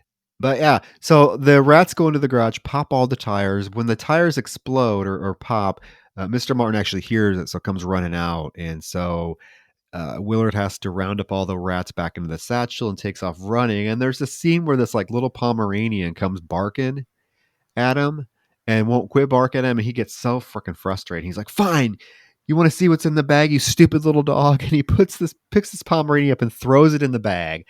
And initially I was like, oh fuck, oh no. But then he walks for a few steps, opens the bag, and the Pomeranian jumps out. It's fine. I thought that these rats were going to eat this fucking Pomeranian. I was like, he's going to open the bag and there's going to be nothing left but bones. I was waiting for it. I'm so happy that fucking puffball of a Pomeranian made it home okay. Yeah, that's what I thought. But then they leave it alone, which is kind of weird for a scene that happens here pretty shortly. Because they don't kill this Pomeranian, but they have no problem killing another animal, which we will get to. Yeah, that is worth acknowledging because I do think we're about to see not a decline in the rats, but a decline in his control over the rats as they become more powerful. And I do think that was, again, almost intentionally placed. Right now, they did not eat the Pomeranian. But I think by the time they eat this other animal, they would have eaten that Pomeranian. You know what I mean? So the next day at work, everyone's laughing about Martin's car's tires being slashed. And when Martin walks in, he overhears one of the workers say that, "Oh, it's probably him that pissed in the driveway when he saw that all of his tires were slashed." And Mr. Martin's response is, "You think it's funny, don't you? Well, I had to take the subway. How would you like that, Mr. Fox?" "Well, I wouldn't like that at all, sir." And then he looks at Barbara and he's like, "I need a foot massage." Oh my God, that poor Barbara. No wonder she's so cynical. You brought that up earlier, Troy. You're like, this woman's a miserable bitch. Well, her sexist pig of a boss is making her rub his goddamn feet. So that's not normal in the workplace. That's something that could nowadays be a Me Too movement. So, yeah, no wonder that woman is so miserable. Yeah, when he says that, I'm like, okay, this is inappropriate. This would not fly. I don't think this would have flown in 2003. Definitely wouldn't fly now. That night, Willard is in the basement and he's telling all of the rats that he cannot afford to take care of them anymore. He can't afford to feed them and that they need to go find a new home. And Ben is up sitting on the counter and gives Willard a dirty look. I don't know where they got this rat from, but this rat's facial acting is pretty damn good. This rat shoots some stink eye pretty well. Oh, this rat scares the shit out of me sometimes. Those little black eyes just looking back at me. I'm like, holy shit, this rat's going to eat the fuck out of me. Yeah, because Willard's like, "Ben, you go take the others and you can take care of them." But he takes Socrates upstairs with him and he tells Socrates, "You're not going anywhere, Socrates. I hate everyone but you." And this is the moment where he goes upstairs and he finds his mother laying on the steps. And she begins to freak out at him because she thinks that he was talking about her. She's like, "You can't feed me. You want to get rid of me." Is this the moment where you see her big fat toe come into play? There's that shot of her delicate foot stepping down on the carpet, and there's this big old black toenail hanging off of it. Scariest shot in the goddamn movie. It's the scariest thing in the movie. You hate me. You want to get rid of me. Oh, she's so wild yet frail. Like, this woman is just, like, so angered. Well, then she spits blood on him.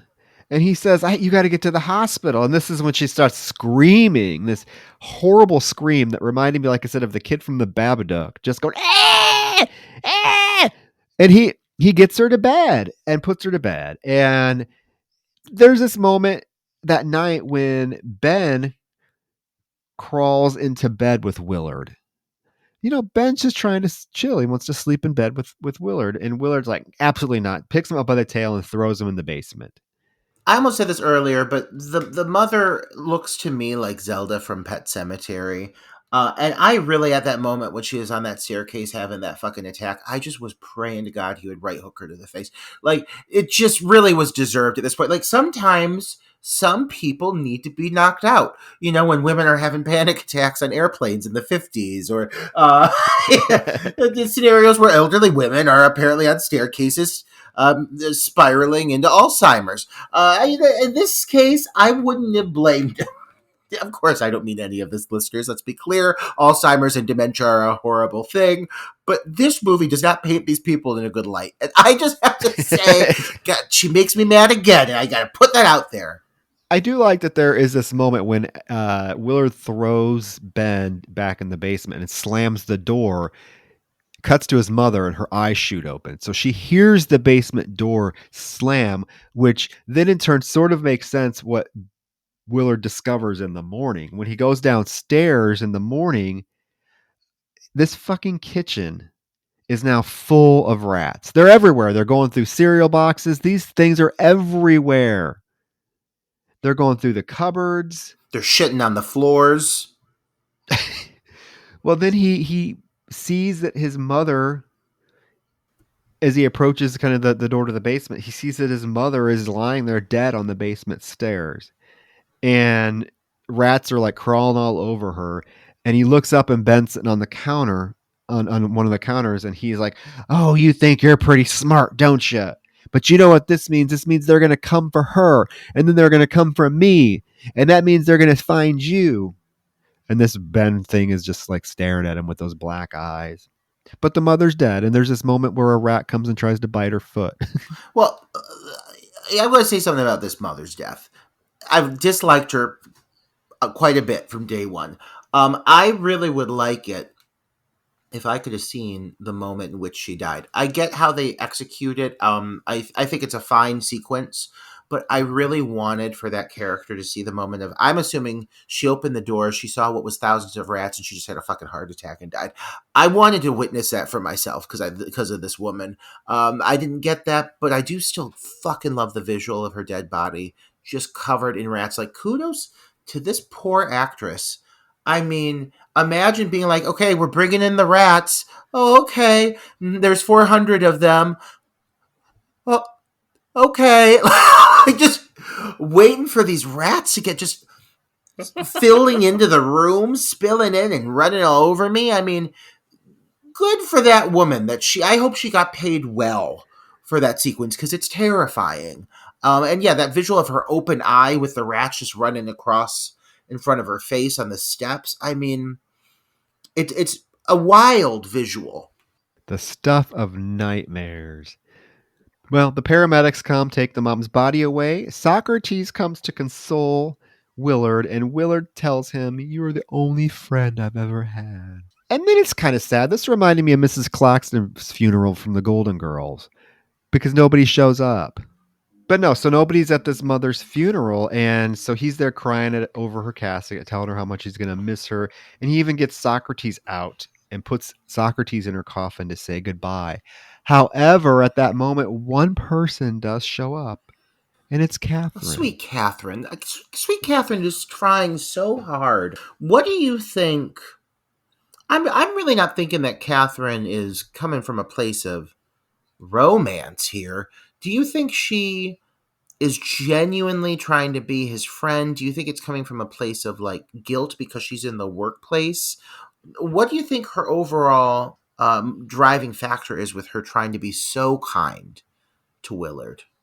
I think it's more of a sense that she sees a very lonely figure who looks very harmless and doesn't quite understand why everyone is so hostile towards him, and she wants to sort of be the change and show that there are good people that do exist, and he just needs to experience more of that. I can understand where the guilt aspect is coming from because everyone at that office is a complete dick, but I think it's more so out of compassion than it is any underlying motive.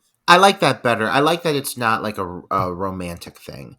You know, it's hinted at that she could be a romantic interest almost for him. In any other movie, I think she would be. But I feel he's so goddamn distracted in Troy, like you said, madly in love with the rats, specifically with Socrates, that she makes herself so available and he hardly pays this attention to her whatsoever. So I find it interesting that her character could be such a beacon of light for him. He just chooses not to see it, you know?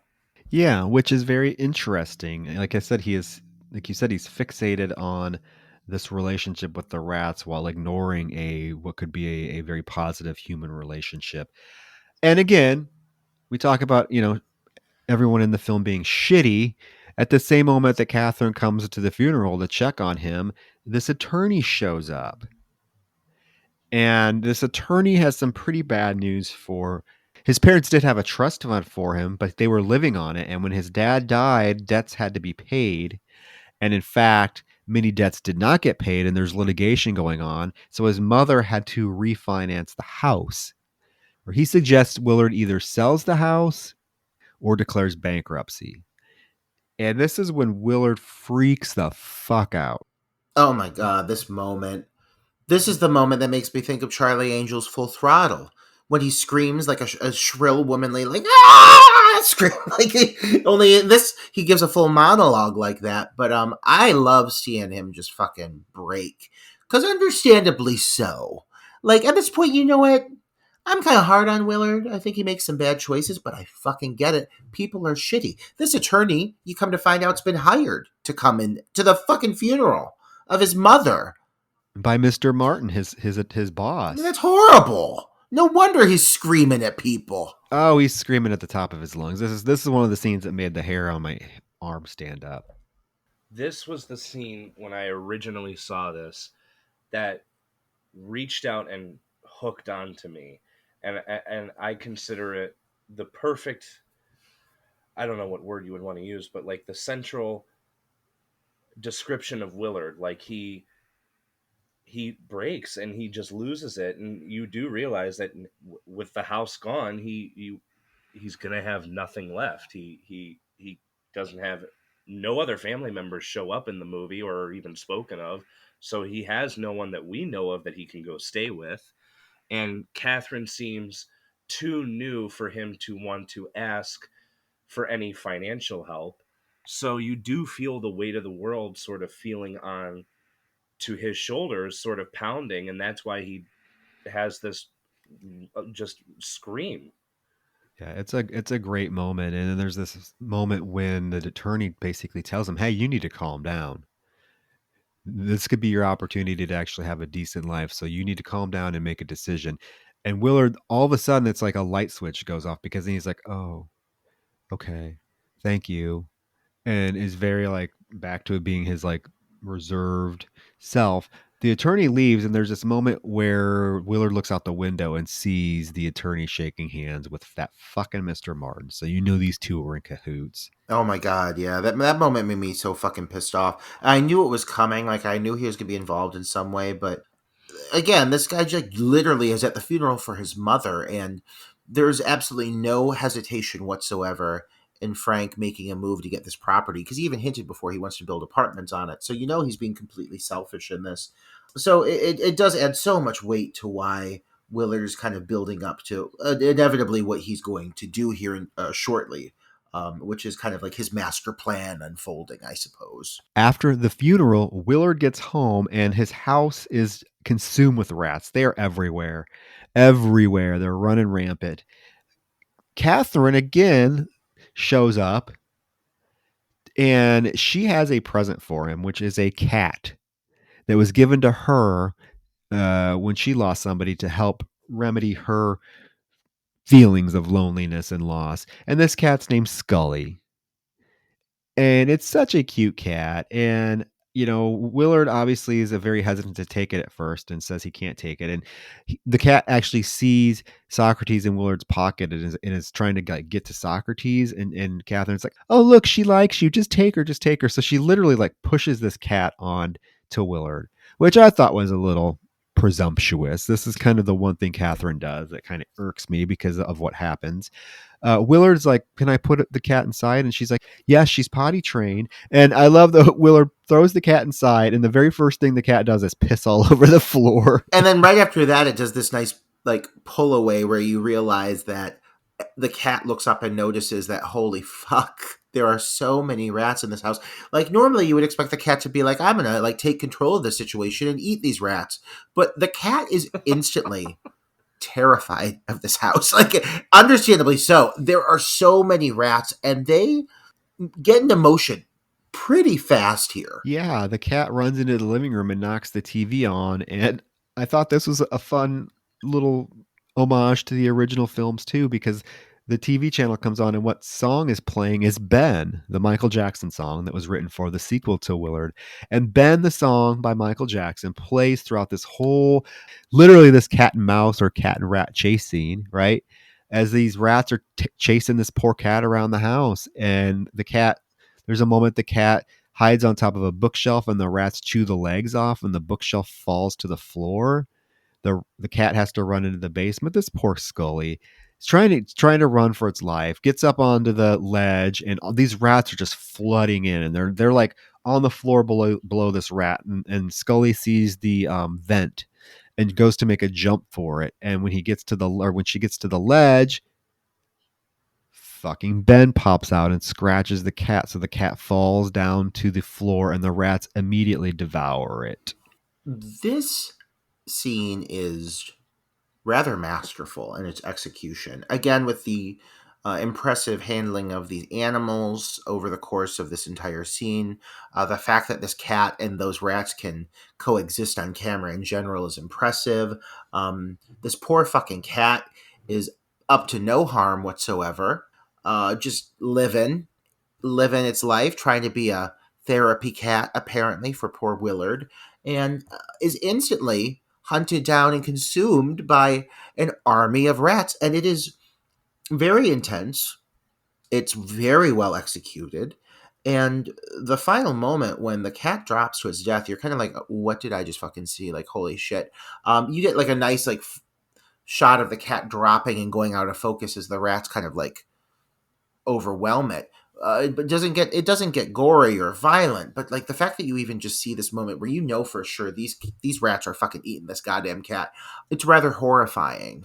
It really is a scene that sticks out to you, and I mean, like, I'm gonna think of this scene over and over the next few months. I know it's gonna keep coming back in my mind because it's really just it's almost playful in its execution, but it's dark. Oh, it's so dark. I think the song choice to have Ben right then and there is perfect. It because it's taking. I feel like because it came from '72, so it has this perfect sort of like buoyancy and easygoing, like boat ride listen affair to it that perfectly overscores this very dark, suspenseful, haunting scene of this cat just meeting its demise. Yeah, it is an interesting song choice, but I love it. I do love the song choice that was paired with this particular scene, as dark and disturbing as I do find this scene, because you're right, Roger. This poor cat, it's not this cat's fault that it's in this predicament. It's Catherine's fault. She should have not brought this cat over. And I find it interesting also that the cat's never mentioned again. Like, it's not like Willard goes in the house and starts calling for the cat. So I wonder if he's well aware that the rats were going to kill it. And Catherine never brings the cat up. So this poor cat's in this scene to basically die and is never brought up again. That evening, Willard goes into the office of the house and he finds the envelope that contains the dad's stuff that was on him when he died. And we do find out his dad committed suicide. And so he's pulling out of this corner envelope his dad's glasses, the ring, a wallet, and then the pocket knife that he opens. And you can see there's still blood on the blade of this pocket knife. So I'm assuming this is what the dad killed himself with. And Willard goes to cut his wrist with it, but Socrates goes down and stops him. Ben is sitting on the bookshelf staring at him. And this is like kind of the moment where you really see that Willard and Ben are starting to have this very egregious relationship, because I feel like Ben is like tired of Willard's shit. Like, Ben's like, I've tried to form a relationship with this dude, but he keeps picking that fucking white rat over me. So guess what? I'm going to start doing some shit. A few things here. I really want to give Socrates a moment of focus, because what amazes me about his relationship with Socrates is such the voice of reason. And Socrates is often coming to the defense of Ben. Like, I do feel like there is definitely tension between Ben and Socrates. Ben wants to have the kind of place of power that Socrates is assigned. But I do feel that when it gets to a certain point, what happens here coming up to Socrates, I do think that both Willard and Ben feel impacted by it, because Socrates is very much in favor of Ben. There's the one point where Ben gets into the bag, and Socrates like runs down and joins him and gets in the bag as well, being like, okay, it's okay to take him to work. You should go ahead and let him come. It's so strange because it's such an evolved decision on behalf of Socrates to like be that voice of reason. They really crafted, for being a fucking white rat, they sure crafted one hell of a character out of this creature, with so many moments making it seem to be like the angel, literally the angel on Willard's shoulder, to make, obviously what happens coming up here soon that much more impactful.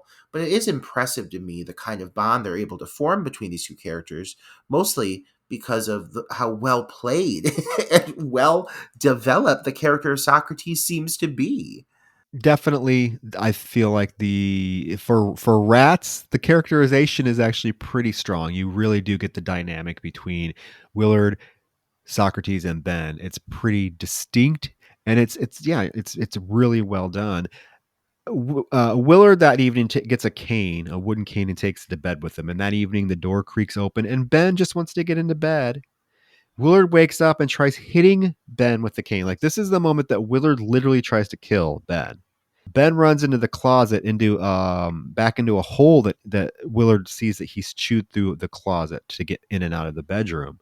Socrates doesn't approve, but Willard's like, you know what, we got to do this. So he tapes the hole back up, and when he wakes up that morning, he finds that the cane has been chewed. How the fuck did this rat do this to this motherfucking kid?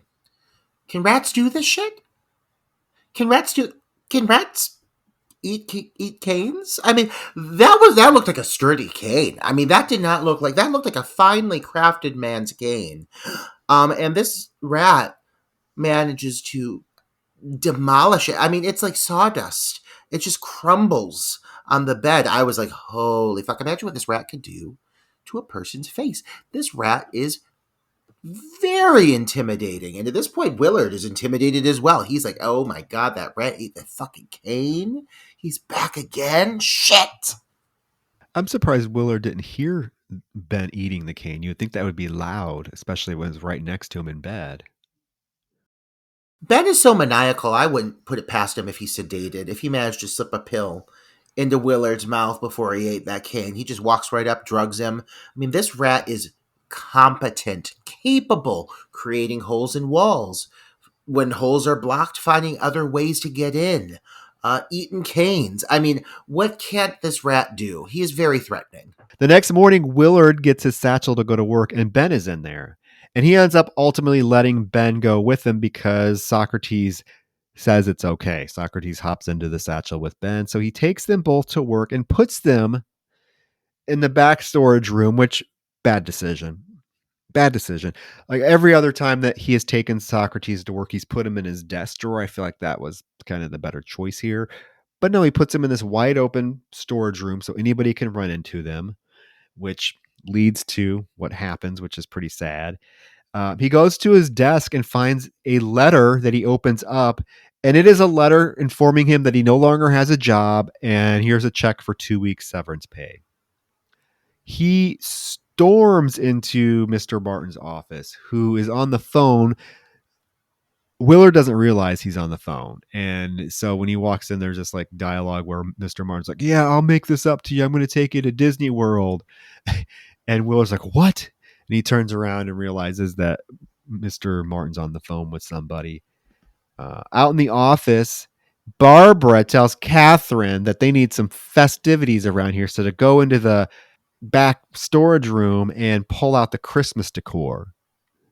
And Catherine, being the badass that she does, and if she's fed up with these assholes, quits. She throws her keys at her, quits, and says, you can kiss my ass, I quit. I thought this was a ballsy move for her. I appreciate that she's acknowledging what a miserable work environment this is for everybody, it seems, but especially for Willard. I do feel like she quits because of how Willard is being treated. But my God, I mean, I'm sorry. It's hard out there on those streets. I find it very difficult getting a job. Yes, this place of employment looks miserable. It looks so sad. There's no light. It looks like a cellar. Like they're working in a bomb shelter. But at least it's a fucking job. I don't know. I have too good of a work ethic. I put up with a lot of shit. But walking out like that on the job, my God, girl's got some cojones. But, I do appreciate her yet again coming to Willard's defense. I wouldn't do that for anybody. I wouldn't give up my job for anyone. Well, I also think it might have been a little bit easier for her to give up the job because I think it's hinted at that she's just a temp anyway. Because there's dialogue earlier on when Mr. Martin's like, oh, I'd have to pay you overtime, which is more than I pay for that temp. So I think that makes her quitting her job seem a little less maybe impulsive or daunting. You know what I mean? Valid. Yeah, that's valid. This also, not to jump over, this also leads. We were discussing how amazing Arlie Ermey's performance is in the movie, I think that this moment between him and Crispin Glover is the best interaction these two have, and the real showcase to show just, I mean, yeah, he's been a real piece of shit his entire movie, but I mean, this is like the scummiest he can be, and the audience is asking just how low can he stoop, and he keeps stooping on lower and lower to different levels that you couldn't think of. Oh, I love. Yeah, I would agree with you. This is the best interaction these two have in the entire movie because there is this level of just like arrogance disguised as compassion when he's dealing with Willard. He tells him, so Willard like is screaming about how could he fire him? It's his father's company. He's like, no, it's not. Your father's dead. Your mother's dead. It's been my company. And Willard's like, you can't fire me. It's in a contract. And he says to him, sue me. You'll win. But you know what? With your $200 lawyer that you get, I'll get my $400 lawyer that'll tie your $200 lawyer up in for years. And by the time you win, you'll be too old anyway to even worry about it. And I'll be dead. Yep. And then Martin's like, you know what? Why don't you make me an offer? I'll buy the house. Make me an offer. Willard says, he doesn't want to sell the house, but then he kind of starts having this breakdown, this like crying breakdown where he's like, fine, I'll sell you the house, but please let me keep my job. And I don't know, there's this moment because Willard is so emotional, like crying, full-fledged crying, saying, please let me keep my job. And there's this brief moment. It's brief, but you see Martin like almost have a reaction of compassion, true compassion or sympathy. But before it goes anywhere, it's interrupted by Barbara fucking screaming that there's rats in the storage room because she's went back there to get the Christmas decor. What comes up here is something I'm going to find a little difficult to talk about. This is where the movie almost sort of lost me and definitely made me dislike the Willard character quite a bit. Yeah, what happens here is it's sad because you have what's going to be the death of the character Socrates, and this character has been this strange like positive presence throughout the whole film. Willard's about to lose what has become like his lover and friend, and it really is handled in such a mean and nasty way. You don't see it, but what happens is when Frank comes in with this broomstick and proceeds to just smash Socrates into the corner of a wall. You hear the screeching. I mean, it's a tough watch. It's hard to get through the moment, and you don't even see what happens here. So I found that very sad. It affected me. It impacted me. I mean, that's what you want from a movie, isn't it? That's a good thing. But it definitely left a bit of a sour taste in my mouth, just because I'm an animal lover, and I kind of knew something was going to happen to this character, but I almost feel in a way that Willard takes his anger out on all of the rats after this point. And the outcome here is not necessarily what I wanted to see from Willard. In fact, he takes a turn. I think of kind of what you're implying, Troy. This event, what happens here, causes him to take like a severe back turn and become a bit of a repulsive character for a bit. Well, what I'm really implying, yes, you are right there, but what I'm more kind of angry about is the fact that this whole movie, Willard has been talking about how much he loves Socrates, how he would never let anybody hurt Socrates, how Socrates is his only friend, he'd protect him always. And then it comes to this moment, and he literally just stands there in the doorway like a bumbling idiot, knowing what's going to happen. It doesn't even try to stop it. That is kind of my issue. It's like a complete like 180-degree turn from what we've been told this character's relationship with this rat is. Now it gets to this moment and he literally just watches. He doesn't do shit. He just watches. Like if that was me and I had that strong connection, you bet your bottom dollar I would have charged that motherfucker and knocked that old bastard to the ground before he killed that rat. But no, he just lets it happen. And what do you think was the motivation for his decision to not react? Because you could tell he's affected in that moment. But like both of you, why do you think Willard opts to not step up to the plate when something so massive happens. I mean, he's been talking the whole movie. You're right. He's been talking the whole time about how much this fucking rat means to him and how he'll never let any harm come to him. Well, now harm's coming to him. He does not step up to the plate. What happens here? What prevents it from happening? I think it triggers a shock reaction from him, and it literally freezes him to be able to do anything to step in to save Socrates in time, because he hasn't really experienced not only something like this happening in general, but something like this happening to someone or something so close to him. Yeah, I also feel like he is being a bit selfish here. To be honest, I think that he doesn't. Well, he thinks too much about what other people think of him. That's been pretty clear. He was just subjecting himself to torture in front of his boss, and then instead of standing up for himself there, he began begging for his job. He's not capable of really stepping up for himself or other things that are important to him. That's why he's going to lose the house.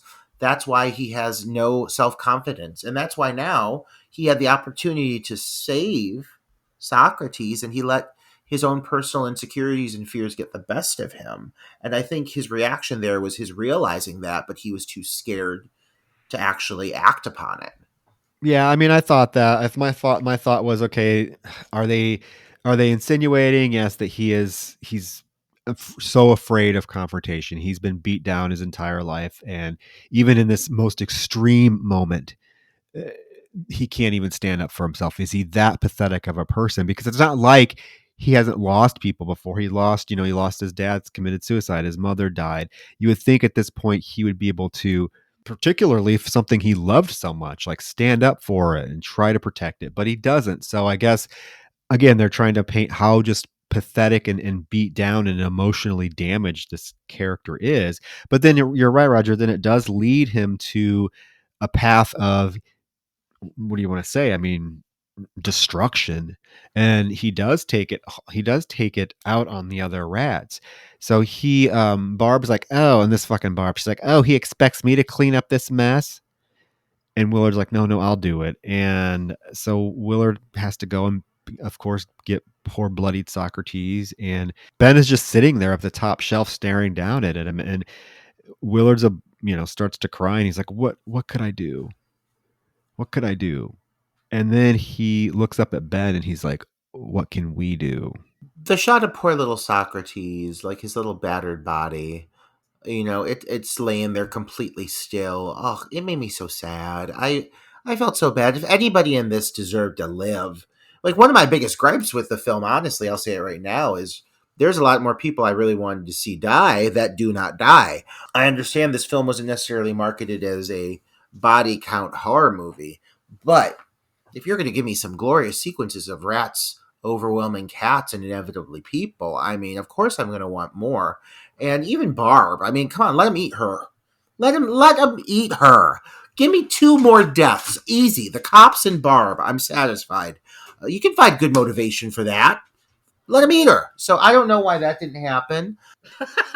But I don't know. I think that what happens here, what this kind of sets off in motion is really the cherry on top of delicious sundae. It is several really phenomenal sequences coming up here that are deserving to be talked about and celebrated. And I wish this film offered just a pinch more of that, because it's so very impressive what they do pull off with this last 15-20 minutes of the film. Yeah, he gets home that night and he does put Socrates' body into his dad's urn, which is weird that they don't have this urn sealed. He just lifts it up and puts it in these ashes. I thought that was kind of odd. But then he loads up all of these satchels with rats and fills the back of this truck with them. I mean, he literally fills the back of a truck with rats. And of course, he drives back to the office. And in the office, Mr. Martin is still there. He's working half-assed, but then he decides it's cool to pull up some porn. He's looking at peekaboo.com. Everybody's favorite website. First he looks at what is it? He looks at my wife naked and sees some leathery old women. But then he goes to my 22-year-old girlfriend and he finds a lovely buxom blonde who he can fawn over. This scene phenomenal. I mean, the execution of this, how they start introducing the rats into this moment, some shots coming up here that blow my fucking mind. I mean, my reason for wanting more is just because when they do pull off some moments on the scale, my God, this movie succeeds in ways few have. Oh God. Okay, so the shot of while Mr. Martin's in his office getting off to these peekaboo porn, Willard takes the elevator up to the floor where the office is at, and there is this incredible shot of the elevator opening and hundreds rats literally piled from floor to ceiling of this elevator come just running out, and it reveals Willard just standing there with Ben on his shoulder, just maniacally staring down the hallway. It is such a fucking cool shot. It blew my mind. Is this real? Are these real rats or is this digital? I can't imagine this being anything but digital, but because literally Crispin is submerged in rats. Like at first when the door opens, it's just rats and like his face, like half of his face, and then they all kind of like very strategically unpile and just go running down the hallway. If this is in any way, if any aspect of this at all is real animals, I am blown away because it looks phenomenal. I mean, if it is CGI 2003, holy shit. Like, that is impressive. It is so well done. This shot alone, I'm shocked we don't see on more, like, top 10 great moments in horror. You know, like, it is beautiful. It's a breathtaking shot. And it's extremely intimidating. For the first time in the movie, Willard looks like a mastermind, like a villain, like an evil force. It's a shifting character. From what I remember, because I do watch all of the extras that come on to the DVDs and Blu-rays, when they were talking about the making of the movie, I believe they said pretty much everything was real. It was practical. So those are really, I mean, that's extremely impressive to have those rats do that. Whoever was in charge of the wrangling of the fucking rats, give them a crown. I mean, Jesus Christ. They deserve to be acknowledged because it is so impressive what they do in all of these sequences. Oh, they need an Oscar category for rat wrangling. For sure. Yeah. But the rats, they run down the hallway and they flood immediately into Martin's office. And he's like, oh my God, look at all the rats. Well, first he's sitting there looking at Peekaboo. And in the background, it's like one rat, then two rat, then three rats on the couch. Like they start appearing. They're running behind him. He doesn't notice because he's horny for peekaboo.com. And then finally, like, yeah, he gets up, he turns around, and his couch is engulfed with rats. And he's like, oh, look at all the rats. Like, yeah, he's taken aback, as you should be.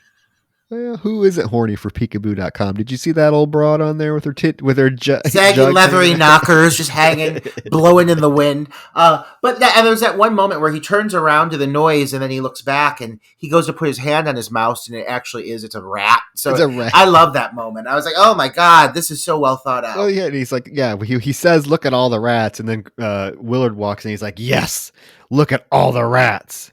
What a sight to behold. Fucking Crispin Glover walking in, opening the door, covered in rats. I mean, like, and this whole, like, imagine having to film this whole sequence being either of these men sit in this room filled with rats, partially covered in them. How they got through this scene and made it so fucking just well done, so well executed, so well acted, how they managed to pull this off as performers boggles my mind. It boggles my mind. I would be like, oh my God, there's so many fucking rats. I wouldn't be able to do it. But this is Willard's moment to finally, this is what we've been waiting for this entire fucking movie, is for Willard to finally snap and stand up to this fucking asshole. And boy, does he do it. He just unleashes about how, you know, you've treated me like shit. You killed my dad. You've tried to take my business. You're trying to steal my house. And you killed Socrates. And Mr. Marr's like, who the fuck is Socrates? Who the fuck is Socrates? That voice. I love it. Oh, I love him so much. Rest in peace. Yes, rest in peace. We lost a good one. But he proceeds to like start poking Mr. Martin with the same tool, the same broom handle or whatever it was that he used to kill poor Socrates with. But as we know, because we saw earlier, Mr. Martin has golf clubs in his office because he was practicing his golf swing. He grabs a golf club and is able to bash Willard in the head with it. And Willard falls to the ground. So Mr. Martin runs out to the elevator and gets into the elevator just in time for Ben to hop on and attack him. And Willard, walks back out to the elevator, sees Mr. Martin, and like locks the elevator door and starts like poking at him with the broom handle. And then all of the other rats come flooding out, and he commands them to tear him apart. And boy, do these rats start tearing him apart. What a phenomenal conclusion to this character. Down to the shot of the elevator lifting away and showing the visual of him engulfed with rats, overwhelmed by the rats, and you just see the swarm of them. Again, it pulls away from the violence. It's not like you're seeing a ton of gore, but it's just so shocking, this volume of rats, that it's just so impressive seeing this. Again, this is a reason why I selfishly was like, oh, I wish I could have seen 10 more kills like this, because it is horrifying to look at. But God, they knock it out of the park with these moments. I really wish there were a few more kills. I really, really do. But this moment's great. I'm just a little baffled by what happens here between Willard and the rats. Like, suddenly, out of nowhere, it's like Willard intended to turn on the rats, his only friends. Like, is this what I'm supposed to gather here? What is this character arc here? He used the rats to his benefit. He used their friendship to kill his biggest foe. But then he's the one that pushes the elevator to go down so that the rats are go downstairs. And he even says in a very like cocky way, he's like, goodbye, Ben. And then he goes home. So his plan was to use the rats to kill Martin and then just like abandon them. But my thought is, I don't know, was he planning on like committing suicide, or what was his plan? Because he goes home and like he throws this like pest bomb into the basement, and we see that it kills a bunch of the rats. He goes down in the basement and sweeps them up and puts them like a burn barrel. And then he like wraps the toilet tight so the rats can't get through the toilet, and goes to bed and falls asleep. But I'm trying to figure out like what was his like final plan here. Did he think that the rats were really just going to leave him alone? Did he want to commit suicide? Like, what was his ultimate final motivation? I couldn't figure it out. Yeah. I'm thrown off by that too. I am. Like, I'm baffled by what his end all goal is here. Like, yeah, so he's had his boss consumed by rats. That alone is impressive. The fact he even managed to orchestrate that. But then he leaves the rats who helped him in this murder. And I guess I'm just baffled. I thought he looked at them as friends, or I guess maybe somewhat as a nuisance. He wishes he had more control over them. I just wish I understood more his reasoning, his rationale when he chose to turn on them. I don't know. Kyle, what do you think? Like, what is his mentality here? What causes him to suddenly turn on the rats like that? So, looking at everything leading up to this, I think the death of Socrates is what causes him to kind of say, fuck it. I have nothing left. I have no job. I have no Socrates. I have no mom. I have no dad. I have no nothing. I think at this point he considers, well, whatever happens, happens. If the rats are there and he somehow gets caught, it is what it is. I am leaning more into the theory now that he was possibly maybe considering suicide after the fact. I'm not really entirely sure, but I think it's more of the fact that he just kind of snaps and he realizes, well, I have nothing left, so why not? Part of what I'm thinking here, honestly, is that, he said to Socrates, he's like, you are my only friend. I hate everyone but you. Losing Socrates, I think you're kind of right there. I think now his goal more than anything is to get revenge, but it's at the cost of the rats. I think other than Socrates, the rest of the rats he looked at as below him. And so now that he's turned on the rats, they're kind of like, go fuck yourself. Like, we helped you, but we're not indebted to you. The rats choose to turn on him now because of this.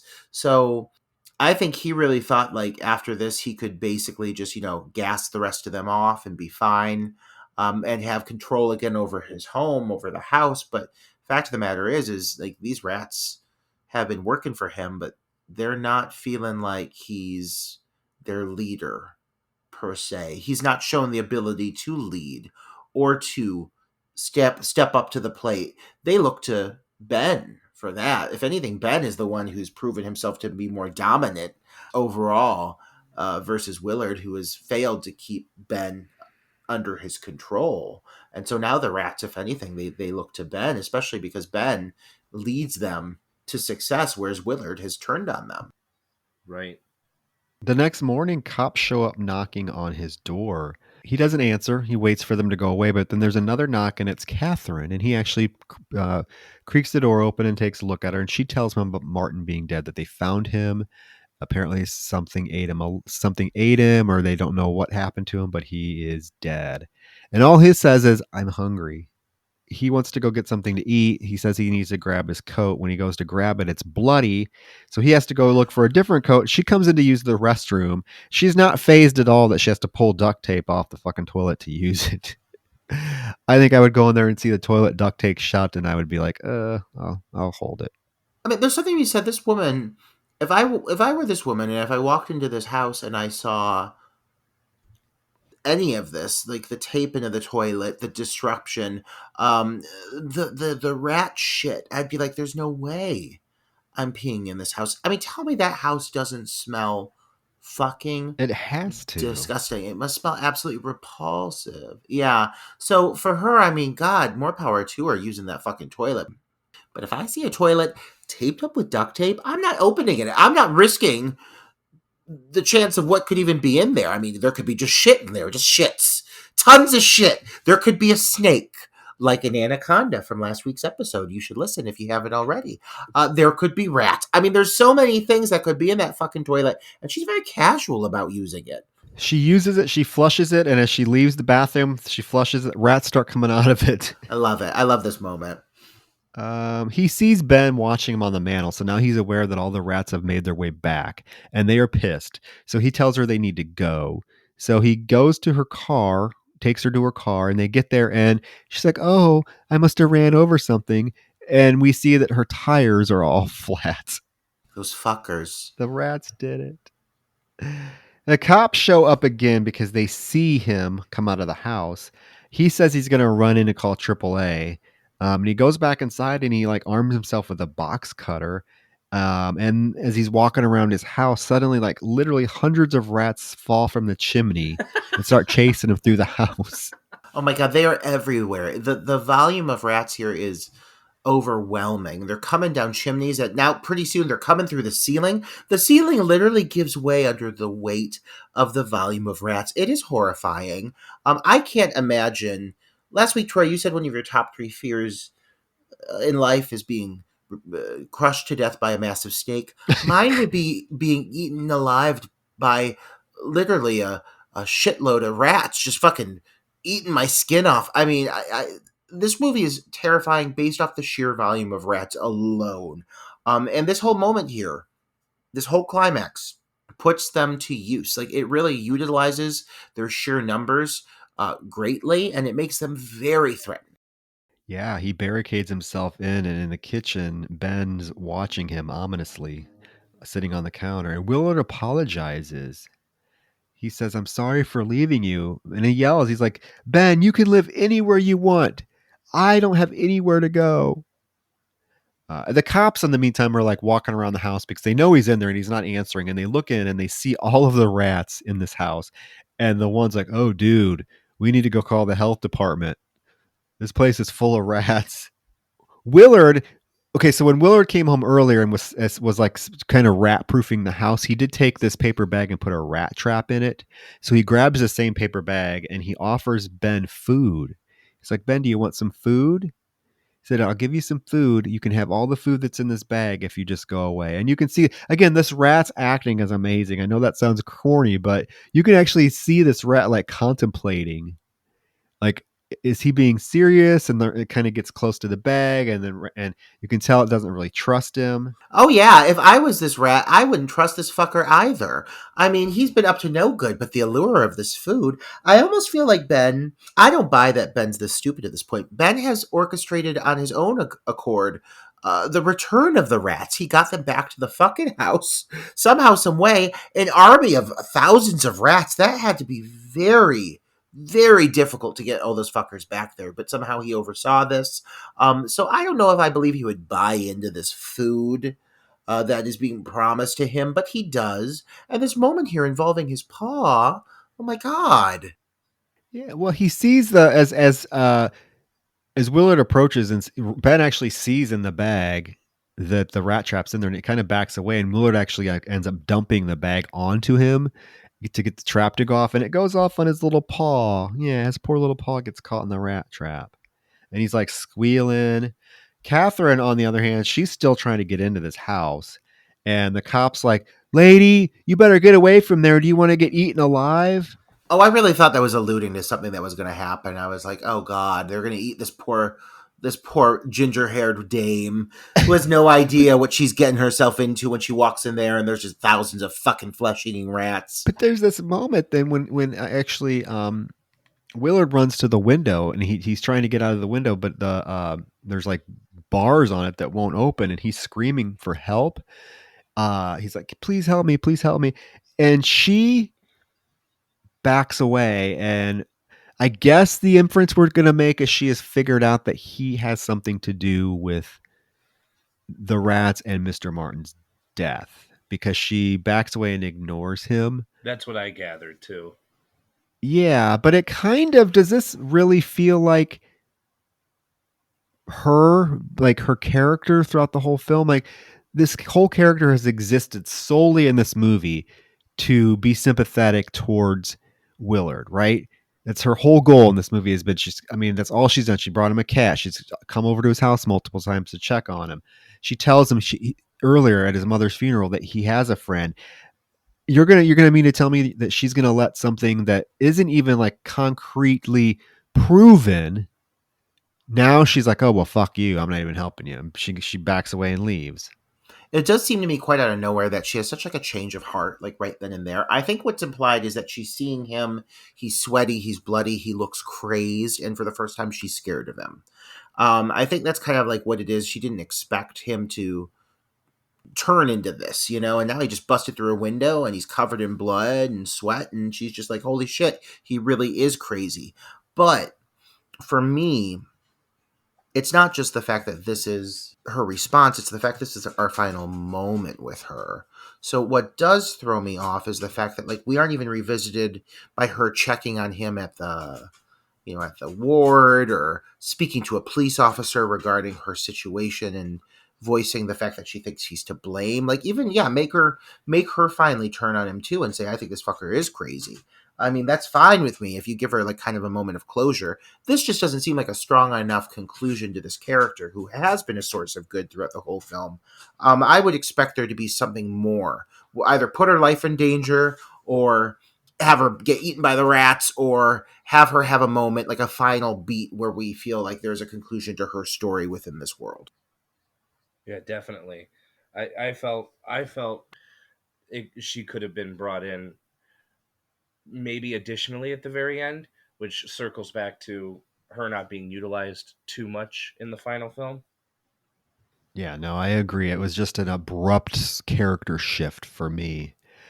The house, the house, the ceilings are starting to collapse because of all the rats. So Willard runs upstairs and comes face to face with Ben. And he looks at Ben, and Ben's like staring at him, and he's like, I thought we were friends, Ben. And Ben like bites his face. It causes him to fall from the staircase. Outside, you have the cops and Catherine out there, and they're watching the house, and there's the window they're looking at upstairs, and we do see the silhouette of Ben appear in the window. And then all of a sudden, his silhouette comes into frame with a knife, and he stabs Ben to death. And we see it through the silhouette of the window. It's kind of a really cool shot, but that's the end of Ben. He stabs Ben to death. It's a cool shot, but I'll say, like, after that phenomenal shot of Willard, who for a moment you presumably think that he falls to his death in the army of rats. You see him drop into the swarm beneath him, and then the conclusion is this whole moment through the window of him killing Ben in silhouette. It's a really cool visual, but it does feel kind of tacked on there to me because you have this huge grand finale, and then you see this final kind of moment just through the reflection of this window. You don't even see the reflection; it's through like the shadow of the curtain that you see the silhouette. So, it feels like almost kind of rushed. Like I feel like a moment like that between him and Ben deserved a bit more of a beat because Ben has kind of been like his main, in a way, it's the main antagonist to Willard throughout the course of the film because Willard is so resistant to befriending him. I don't know. It felt kind of tacked on there, but I still thought it was, yeah, a really cool visual to see that. But I'm shocked that's how they, brought that character to conclusion. I thought Ben would have a far bigger final moment. I would have almost preferred that we didn't know exactly what happened to Ben. That after he fell from the or from the staircase, it cut to him in the psychiatric ward, and we did not know then what happened to Ben. We didn't know his fate. He could still be out there. Is he going to come for him? But no, we get that silhouette that you like, yeah, kind of a cop out, kind of tacked on, and then it does cut to this mental hospital where the orderly's trying to give Willard food, and he's like, "Oh, look, it's cheese. Isn't that what the rat eats?" Like in there, so even this fucking orderly's mocking him. So this poor Willard can't have anybody fucking be nice to him except Socrates and poor Catherine because this Willard calls him, or this orderly calls him rat boy. I'm leaving the fine rat boy. Have it your way. I'll leave the food here. He leaves the food, and all of a sudden, this white rat comes out of nowhere and starts eating some of the food, and then crawls up onto Willard, goes into his sleeve, sort of like Socrates used to do. And Willard's like, "Oh, you've come back to me. All we have to do now is sit and wait. We just sit and wait. Wait quietly, quiet as a mouse." And that's the end of the film, giving me some very, very heavy, heavy Psycho vibes. The end of Psycho. Absolutely, but I think it's a very intentional comparison they want you to take away from the end of this moment because it is about both films are about young men, very strange maternal relationships, how it kind of affects their overall state of being and their eventual decline into insanity. I mean, they hit similar beats in their own way. So I do like that comparison. I noted the same thing. I think that it definitely has a similar kind of wrap up conclusion, leaving it very open to what I think could have led to a very unique extended story for this character. I still stand by feeling like I was deprived of kind of seeing Willard at his full potential. Knowing what they're able to pull off with those rats, in a way, it felt like they just kind of touch the tip of the iceberg with what they could have done with that. So I selfishly wanted to see more of it, but for what it is, for the story it tells, what they executed with those rats, how they pulled it off with some great performances. I mean, this movie is a very memorable piece of cinema. I would definitely want to sit down with this again. It's a movie I would love to watch with specific people to have a conversation piece. Because, I mean, look at it. Yeah, we're over 2 hours. It's been a hot minute since we've gone this long. And we've been trying to kind of move through this, at a normal pace, but it's hard to because there's so many interesting aspects about what make this movie so unique and stand out from the dramatic score to the gothic location to the costuming to the color palettes to the usage of fucking animals in real live action sequences. It's truly an impressive piece of cinema. I'm baffled that it has not secured more of a fan base. And Kyle, I really appreciate you for picking this film because I think this is one that sticks with you. And I mean, honestly, for you selecting this piece, coming in with intention, what do you take away from this film? You sit down, you watch it, you revisit it. You said you watch it seasonally. What is the ongoing appeal for you with this film? I think it is the perfect atmosphere movie. A lot of people, when they talk about the Halloween season, they will talk about movies that they watch to get themselves into the mood. Movies like John Carpenter's Halloween, or Hocus Pocus, or the Halloween Town movies, or Casper. I think that this perfectly sets the mood because in reality, Yeah, I mean there are like gorgeous autumnal colors around that time, but it's also fall time and it's getting to be the weather's getting shittier, and I feel like especially around October because it's always like gray and rainy around around Halloween. I feel like this encapsulates the seasonal mood perfectly, and for the simple fact that I think Crispin Glover is a national treasure and he's phenomenal in this, and it was perfect that when they end the movie, they have him do a cover of Michael Jackson's Ben, which I think is a better version because it fits more along with the story. I think I think it's a almost beautiful type of horror movie that is incredible in its immersion with its fantastic performances from everyone involved to the level of suspense and, as you mentioned, anxiety that's risen throughout the entire film. I think it's phenomenal. I would definitely agree with both of your assessments. I had said I had never seen this film, so going into it, I seen the original. And I was kind of curious of what they were going to do, and they take the story in an interesting enough direction while paying a lot of homages to the original, but it making it its own unique thing, which was really a treat to watch. And like I said, Crispin Glover deserves so much more recognition for this performance. And I'm wondering if this film would have performed better at the box office if there were maybe tentative plans for a sequel, because the original Willard has the sequel Ben, called Ben. So I'm wondering if that was ever in the cards, and it's just because this film sort of came and went at the box office without making much impact that it was just scrapped, because I do feel like there could have been a really cool continuation of the story. But overall, this is a film I think that deserves to be talked about a lot more. And again, it's one that I think a lot of people have probably forgotten about, because before, until you told me, Roger, hey, we're going to cover Willard, I hadn't even thought about this film for, I'm going to admit, probably 20 years since it came out. But I'm glad we got to review it. So, Yeah, yeah. it's really just so confusing to me that this film didn't gain some more of a cult status. And maybe it will in time. I mean, it's still reasonably fresh. It's post millennium, at least. It's 2003. So, I mean, horror movie fans are strange. They're very fickle, and certain things can come up out of nowhere, and suddenly it's iconic. All of a sudden something's iconic. It just takes the right Blu-ray release. It just takes the right uh, point of recognition, form of representation for something to become mainstream again. So I really hope that this film somehow re-enters the public psyche, and more prominently so, because I just think it's really just a masterful piece of cinema, really well made. Even for its flaws I voiced, they're selfish flaws. They're things I would like to have seen more of, but it still tells a phenomenal story, a sad story, a human story, and a story that shows a lot of weakness in both the villains and in the hero. And I love that. And I'd be interested to see so much more from a lot of the people involved, but especially the director. My God, I mean, yeah, you're right, Troy. You said earlier the Black Christmas. People thought it was a debacle. I think it's great.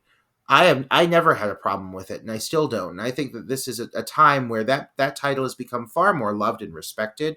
And if that's the only thing that's holding him back from securing another gig, I mean, people get the fuck over it. Let the gays tell you. We always know when something is good. We'll tell you. That Black Christmas remake, it's fine. Give the man another film. My God.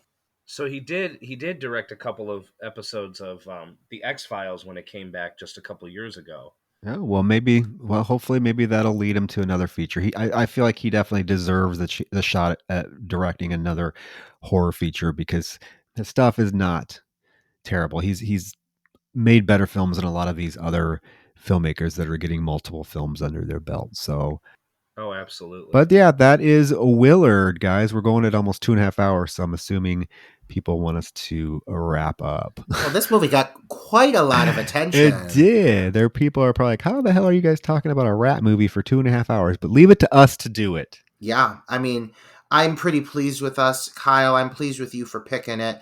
We appreciate you coming on and being part of our show full of just fun and nonsense and gaiety, talking about horror movies galore. We know who's better to join us than you.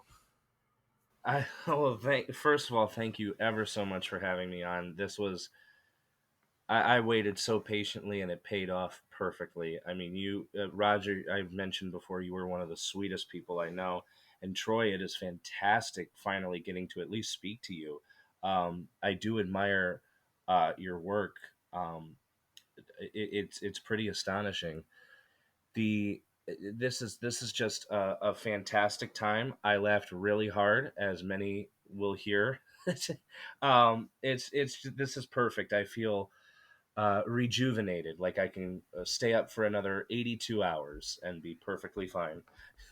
Oh my God, by the end of that, you'll be looking like his Oh. mother. He'll be laying on the staircase, screaming his head off. But no, Kyle, thank you so much. That I really appreciate it. Definitely, it was great having you on. And yeah, why don't you? Roger usually does this, but why don't you share where our listeners can maybe find some of your work, your upcoming work, your past work? Absolutely. So on SoundCloud, you can find my music under my name. It is parody rap. I portray a character where I am deliberately trying to be as terrible as possible. Um, and it's Concrete Angel, KONKRETE, Angel spelled how you normally spell it. That is also my YouTube channel. I'm inching on 500 subs, which is pretty nice to me. That's at least 500 people that want to watch me. Same name there. I do all kinds of videos. I have a new series coming up called Show Me Your Stuff, where I just bring on guests who have unique collections, and I let them show it off. I also have a novel that I wrote 2 years ago that I am pretty proud of, called Behind Blue Eyes. That is available for free to read on Wattpad, just under my name, KYLEHAINES. And for those in the Cleveland area, on March 4th, I will be the host, the MC for the premiere of Evenfall from filmmaker Dustin Lee. So I'm pretty proud of how far I've come, and I'm excited for the future ahead. Let me tell you this right now, too, about Evenfall. I'm just going to say it. I'm from Cleveland. I've partaken in the Cleveland film scene for most of my life, longer than I care to admit. I've been alive. But that Evenfall, let me tell you, looks phenomenal. And I'm not promoting it for any reason other than one, to state that it looks so fucking good. It blows me away. I know the filmmaker on Facebook, and that's all really. We don't have like a working relationship, so I'm just speaking simply from what I have seen of it, which is how truly impressive this independent production is. Troy, you'll be able to find some stuff online. Listeners, I suggest you look this up as well. If you like indie cinema and you want to see people making some quality magic with little to no means to do so, I mean, this is a very impressive production. And Kyle, I was so happy to see you attached to this event because I'm so happy they're screening it as an entire piece. It should be seen as such, which is really impressive. I'm so happy that you're involved with that team and just everything you're doing. You've got a lot of pots on the stove right now, and I think they're all about to boil over. I'm so happy to see you succeed because you're a kind person, you're a good person, and you always support the indie filmmakers. So thank you for supporting me. Thank you for supporting Troy. I know you have supported all of his films and viewed all of his films. So thank you for that from both of us, truly. Yes, thank you, thank you. Oh, absolutely. And I got to tell you, Roger, I cannot fucking wait for meat. That looks Tell me more. fantastic. Go on. Oh, God, I'm excited to see it too. My team was working on it today, so that's actually, I'm about to jump off and go check that out. A cut of that. Very excited. Yeah. Awesome. It's going to be amazing. Trust me. But with that, real quick, because we've gone long. I will just, guys, let you know next week our episode is going to be a redux of our very first Dark Knight of the Podcast episode, which we covered Hellbent. That's right.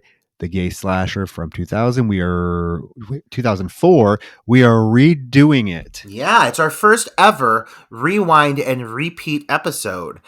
Bigger and gayer this time because that first episode we had no idea what we were doing. Oh, yeah. And this time let me tell you, we got some things to talk about. Things that we didn't get to touch on. Now knowing that you'll listen to us for 2+ hours, some of you, I'm sure some of you have signed off by now. But I mean, we're getting in deep as you would expect with that fucking movie, which is fist deep.